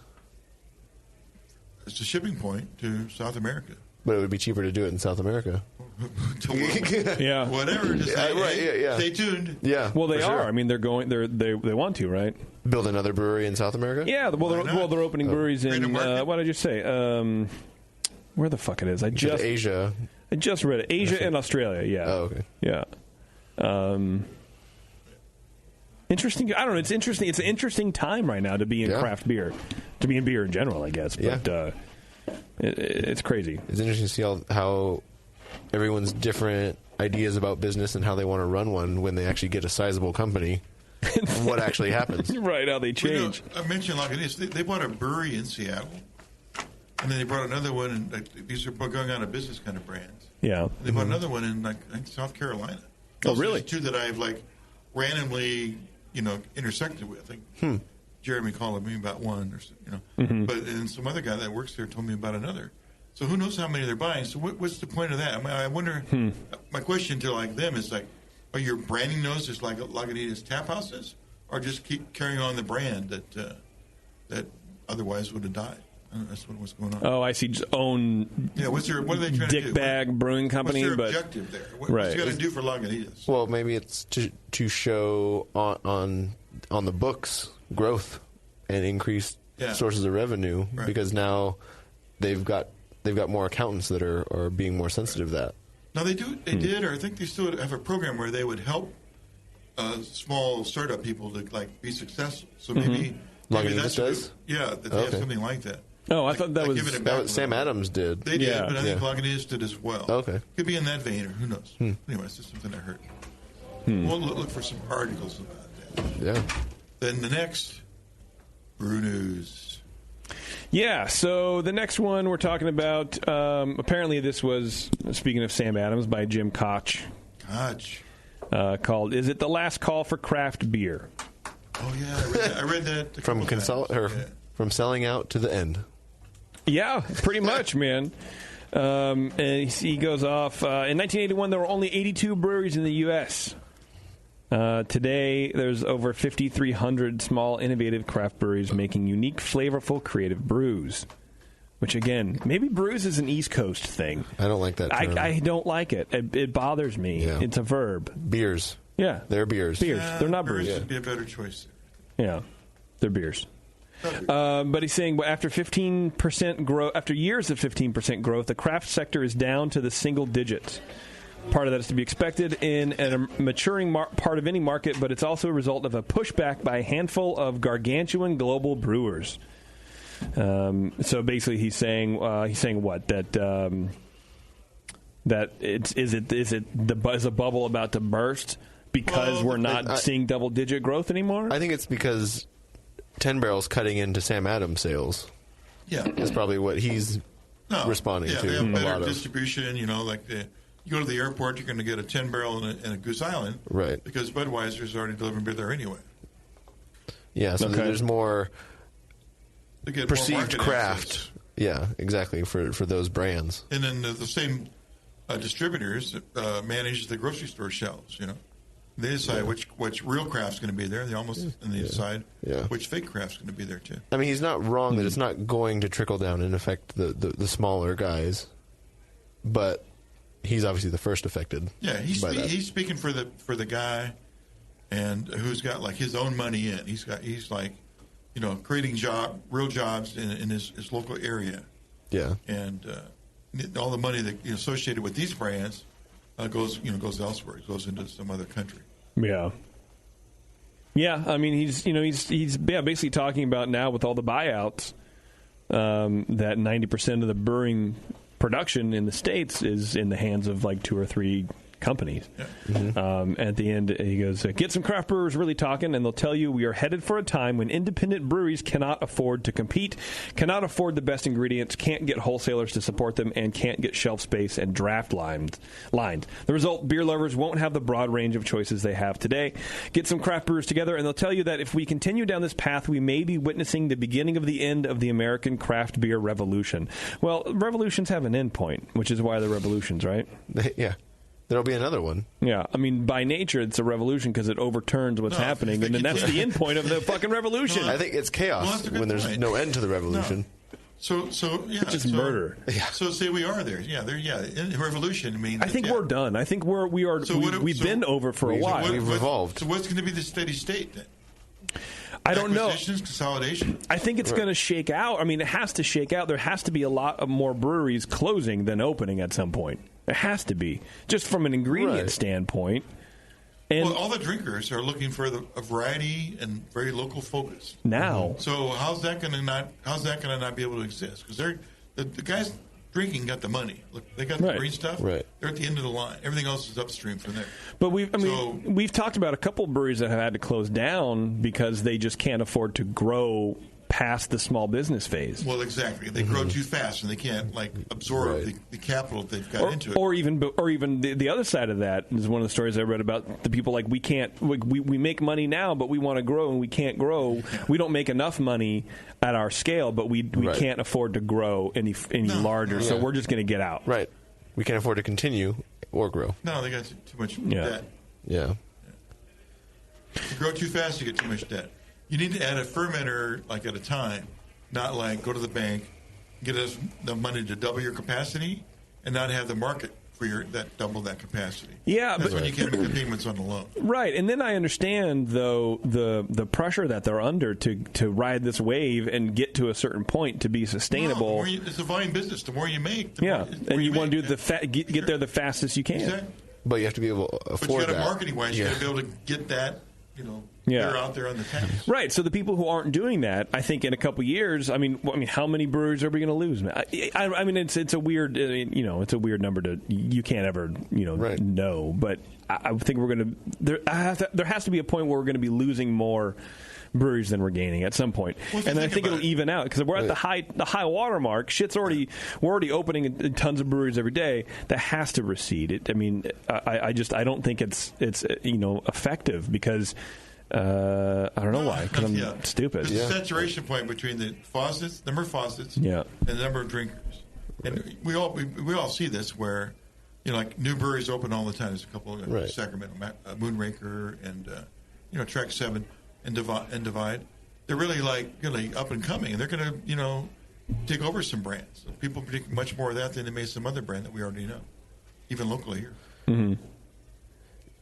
Yeah, I don't think it's ever going to get back to 82 breweries. No, not at all. Yeah, so what format would it be if it says fewer? That means that those that are making less just go out of business. Nobody's buying them. They're just stopping, and then the guy around the corner just makes more beer. He buys their fermenters or something. How does this all happen? What's the what's the fallout for all the old equipment? Yeah. I mean, Tasty, you're farting. I'm not farting. I'm moving my glass. Okay. I can fart better than that. Jesus. was going to fart. Well, I didn't. I get this microphone down there, and you do. Well, at first I was like, I shouldn't call him out because he's like an older guy, and I don't know if he knows that he's farting. So you thought now would be the best time to tell him. But then I thought about it halfway into me going, what the fuck is this guy doing? Motherfucker farting on the, like, I'm not going to hear it. I hear the music in the bar all the fucking show. But it's just a glass. I'm farting over here. No. It's stupid glass. Uh-huh. Yeah, anyway, what was I saying? I don't know.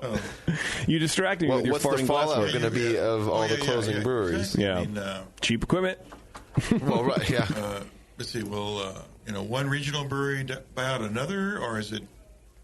I think you're just going to stop producing. You're just going to say like, we can't make it cheap enough, and they don't like it as much, so we just have to go out of business. I mean, prices are going up for the beers. Well, they should. Breweries. Yeah, they don't make a lot of money. They don't make a lot of money. They're the least profitable part of the beer business, I think. For sure. Yeah. But I think at some point that's going to resonate with the consumers. We're like, okay. Well, I mean, I already hate paying $6 for a pint of beer. I'm not paying $8 for a pint of beer. There's no way. I'm not going to do it. I just refuse. Oh, you know, at the Oakland A's ballpark. I heard they lowered some shit. Yeah. It's like $10 for a 20. Yeah. Of course, that is $8 a pint. You'd pay it there, right? Well, Coliseum. Section 128, they got Drake's, got all their beers on it. Coliseum prices are different, I guess, right? But like they're lower than they just lowered them this year. Yeah, but like a bar, I'm not going to pay $8 or $7.50 for a pint of beer. And I've been to bars that are trying to charge me $7.50. I'm like, no. So what do you do? I leave. I don't because I don't need a beer. I want a beer. But I don't need a fucking beer that much to pay $7 for a pint of beer. I'm not going to do it. I refuse to do it. Flat out refuse. That to me, that's my fucking limit. So you'll just go to the store. I just want to have a beer. I'm okay with not to have. I don't need to have a beer. It's not like integral to my life. Like this doesn't sustain me. You know what I mean? Like if I want to go out, like Overwatch. Overwatch sustains me. Well, lately it's Destiny, but it's fine. It's fine. So just as a point of reference, yeah, because it's different all over the country, if not the world, right? And I know that the world's listening. Generally around here, pints are $6.50. Once in a while, $7. I think $6.50 is way too much. Also, really? Yeah, I do. Well, that's kind of where things got. Yeah, and I don't like it. 6 and 7 is kind of normal now. I can't do anything about it. I can't do anything. 3 years behind the yes, timeline. Yeah, for sure. I can't do anything about it. All I can do is say I don't like being charged that much. He's really like for sure. Yeah, 7 is normal. Very much so. Yeah. Very much so. 2012. That's where I was hitting my fucking stride. That was the best beer. That was time the best for you. Yes, it was great. I don't know. I'm probably oversensitive to prices on shit like that. Especially when you're paying. Especially when I'm paying. You just got to do my thing. Hey, don't pay. I'm going to my European tour next week. Yeah? Tell me about it. Yeah, I'll be here Monday night, the next show. But I'm leaving the next day for London for a while, just hang with my guys at 4 Pure. Oh, nice. And then I'm going to go to Dublin to speak at the BrewCon 2017, the Ireland National Brewers Conference. Me and John Palmer will be there. Awesome. Oh, cool. And I'll be, carrying his lunch and his luggage. He's the world traveler first, right? Yeah. Bag, yeah. He's a bigger dude. Yeah. That's pretty cool, man. That's pretty nice. Yeah. You're not going to go. It's just the London and Dublin. Yeah, but like blowing it up every place, sure. Yeah. Well, I thought you were talking about last time. You mentioned that you were going to go to France and. Well, that's another thing. That'll be like in the summer. Oh. Spain and France. Wow. You're just all over the place. What are you going to do? I don't know. Keep traveling. Yeah. Don't also, you die. have your own jet now. The Ireland Home Brewers Conference obviously helps. They're participating in my expenses. Nice. That's cool, man. Yeah, nice. Ireland's rad. Yeah. You know what else is rad? Drake's. I finally went to Drake's dealership last week. How much did you pay for a beer? Finally. I don't remember. That's one of the best beer spots in Oakland. I guess. Oh, yeah. Yeah, well, I don't get out to Oakland. And then I don't really go. When I do get out to Oakland, I leave. You I'm realize kidding. where you are. Yeah, I'm like, oh shit! I got Watch the fire. I'm kidding. No, I'm totally joking. No, it was really cool. I had never had a chance to get out there and really do it. And then I got drug out there last weekend, and it was really cool. There or something. Yeah, we were there. It was really cool, man. They had all their beers on tap, and I've always heard about the vibe out there at the dealership, but never experienced it myself. And it was packed, man. Did you sit outside in the atmosphere? No, because it was going to take like 20 to 30 minutes to get to get a table out there. Wow. So we're like, well, we'll just go hang out inside and wander around. There happened to be a table free right as we got there, so it kind of worked out. Sitting inside. Yeah, but great lighting, and the food was really good, and everyone was just kind of hanging out. There's a lot of hazy beers being drunk, which I didn't necessarily like. Okay, but they may not have been Drake's beers. No. There's when I was there, they didn't have any guest beers on. Oh, really? Yeah, so they're experimenting with some haziness. Oh. Tasty just fucking blew his mind right now, dude. I know the brewmaster, John Galili, and I'm sure at one point he said, like, why not, right? Never, not me, never. Yeah. He, sell out. Yeah. I'm kidding. The dark side. We all say things. Yeah. Roger Davis is still on board, though. He's 100%. He's our last guy. He's our last holdout. All right. Yeah. Him and Brittelson. Right. Yeah. Our last two guys. The last two. They're the only two. But it was really cool. So check them out. Drakesbrewing.com. You can find out information. But their dealership was really cool. Yeah. Never been. If you're ever in town, visit that place for sure. Yeah. Speaking of being in town, HomebrewCon's coming, everybody. Where is it coming to? It is Minneapolis, which is, Warren, the city of lakes. Is it? It sure apparently is. Tickets are on sale now. The 39th Annual National Homebrewers Conference, a.k.a. HomebrewCon. Join your homebrewing comrades this June 15th to 17th in Minneapolis, the city of lakes, for 3 unforgettable days of learning, camaraderie, and delicious beer. Space is limited, so be sure to register now. Homebrewcon.org, brother comrade. Was brother on there? No. I added that. That's a flair I added. Yeah. Maybe you should stick to the script. Yeah, maybe so, man. Maybe so. Give me the A. I'm looking forward to HomebrewCon, man. Yeah. I'm looking forward to it. I think it's going to be a good time. It's always a good time. Yeah. How could you miss? There's a lot more breweries in Minneapolis now, so it should be even better. Yeah, talking with our friend Chip Walton at Chop and Brew and various other places. Sort of talking about being A12, but not really because it's not my decision to make. But he and I are chatting about just cool places to go, and there's a lot of them out there, too. So it won't be like last time, which is kind of a wasteland. They're growing beer-wise, so I think it'll be a lot of fun. Yeah. It'll be a really good time. Speaking of good times, Tasty. Speaking of Chip and your good times. Okay. He just released a video about the Ireland National Brewers Conference from last year. Oh, okay. Just Google Chip Ireland, you get that. Chip Ireland. I'm going to try that. I'm going to see how good you are at recommending how to Google shit. Chip Ireland. Ireland. What makes sense with that? Championship Ireland, the right time every time. Oh. What's that? But BrewCon then. Add on BrewCon. My run results and chip timing services for runners. How to cook perfect Irish chips from IrishAmericanMom.com. Oops, there's Irish chips. Chip It race timing, chip and pin cards. No. Just scroll down. It's there. It's there. Let's go to page 10. Chip Ireland, white pages. Major boost as Intel selects Ireland to design new chip. So, Tasty, I'm sorry, you're wrong.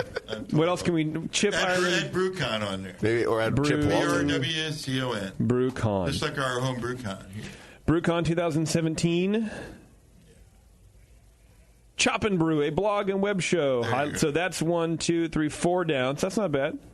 And 5. Check it out. Oh, here we go. 6. Chop and BrewCon, home brewing in Ireland. It's on YouTube. It's a great little piece. Awesome. I'll check that out. Those guys cuss well, too. I'm going to hang with those guys. Speaking of hanging... Adam and Eve is determined to help you spice things up in the bedroom, and they're backing up that promise, so to speak. Check this out. Go to adamandeve.com, and you'll get 50% off almost any item when you enter offer code BNARMY. We all know that at checkout. That's a good deal, but backed by popular demand, and for a limited time only, you'll also receive the free Big O kit. Now, who doesn't love the Big O, Warren? Not me. It was a good anime. Right? That's where you stick it. Who doesn't? The big O. Not me. That means I love it, right? Yes. Okay. Yes. Yes, I love it. All right. Adam and Eve's Big O kit includes their exclusive Climax gel and a mini vibrator. So now you've got a new way to get her off, because probably what you're doing is probably old, you tubby shit. No, I added that. That's not what they said. But they were thinking it. That's the way I feel. What girl wouldn't love that? You'll also get your entire order sent to you for free. So hurry up, take advantage of this limited time offer. You can choose a new adult toy, a naughty movie, or almost anything else. When you choose that one item at 50% off, you'll get free shipping plus the Big O kit, which includes that Climax gel and the vibrator. You won't find this deal anywhere else. Just use offer code BNARMY at checkout. That's BNARMY, BNARMY at adamandeve.com. How many trees do you think we go through? A lot, man. Because couldn't we use that piece of paper again next week? Yeah, that's what I'm told, but I like just something very tactile and satisfying about crumpling paper and throwing it in the wastebasket. I mean, it does create a nice sound effect. Yeah. When you're done with it. It makes it sound less digital, more analog. Right. It's all very carefully crafted. Paper's so old school, it makes me feel comfortable here. It's hard to crumple digital paper.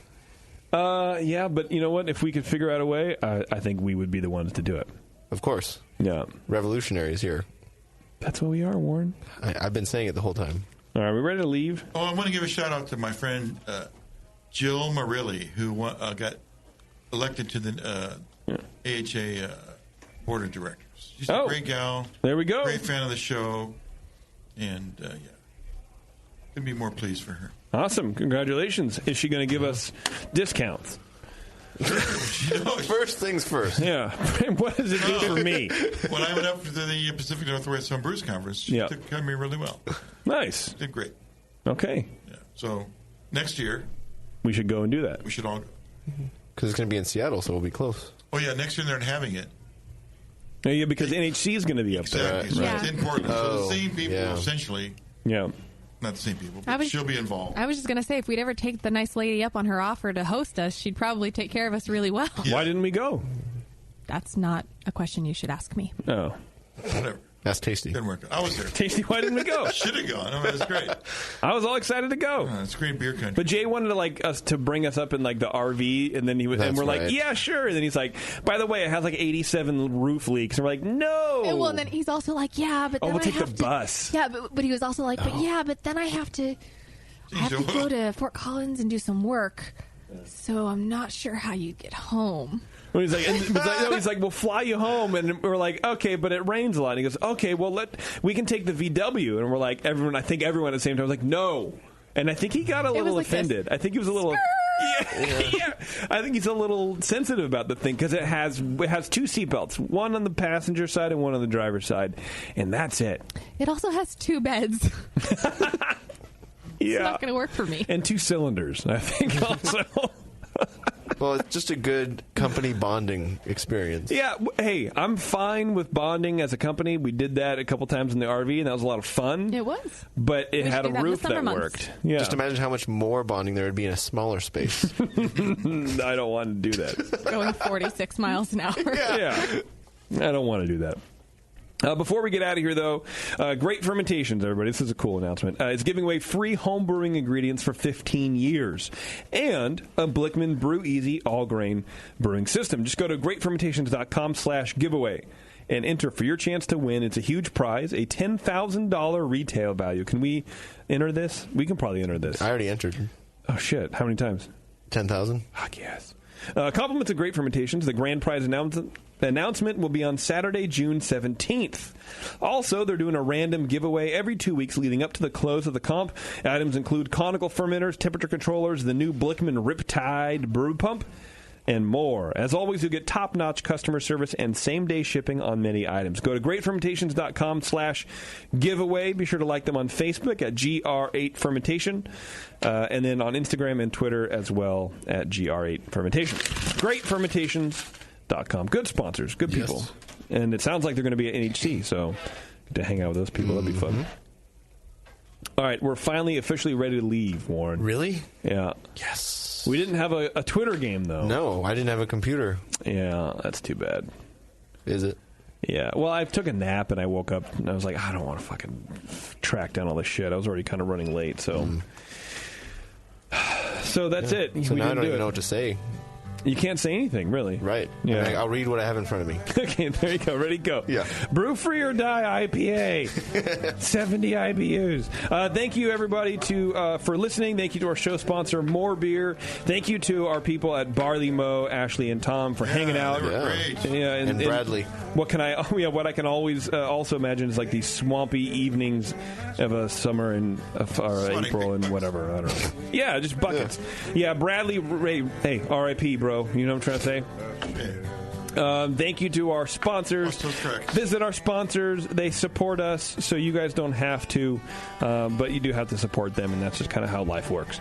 Anyway, thank you guys for joining us, and we'll see you next week.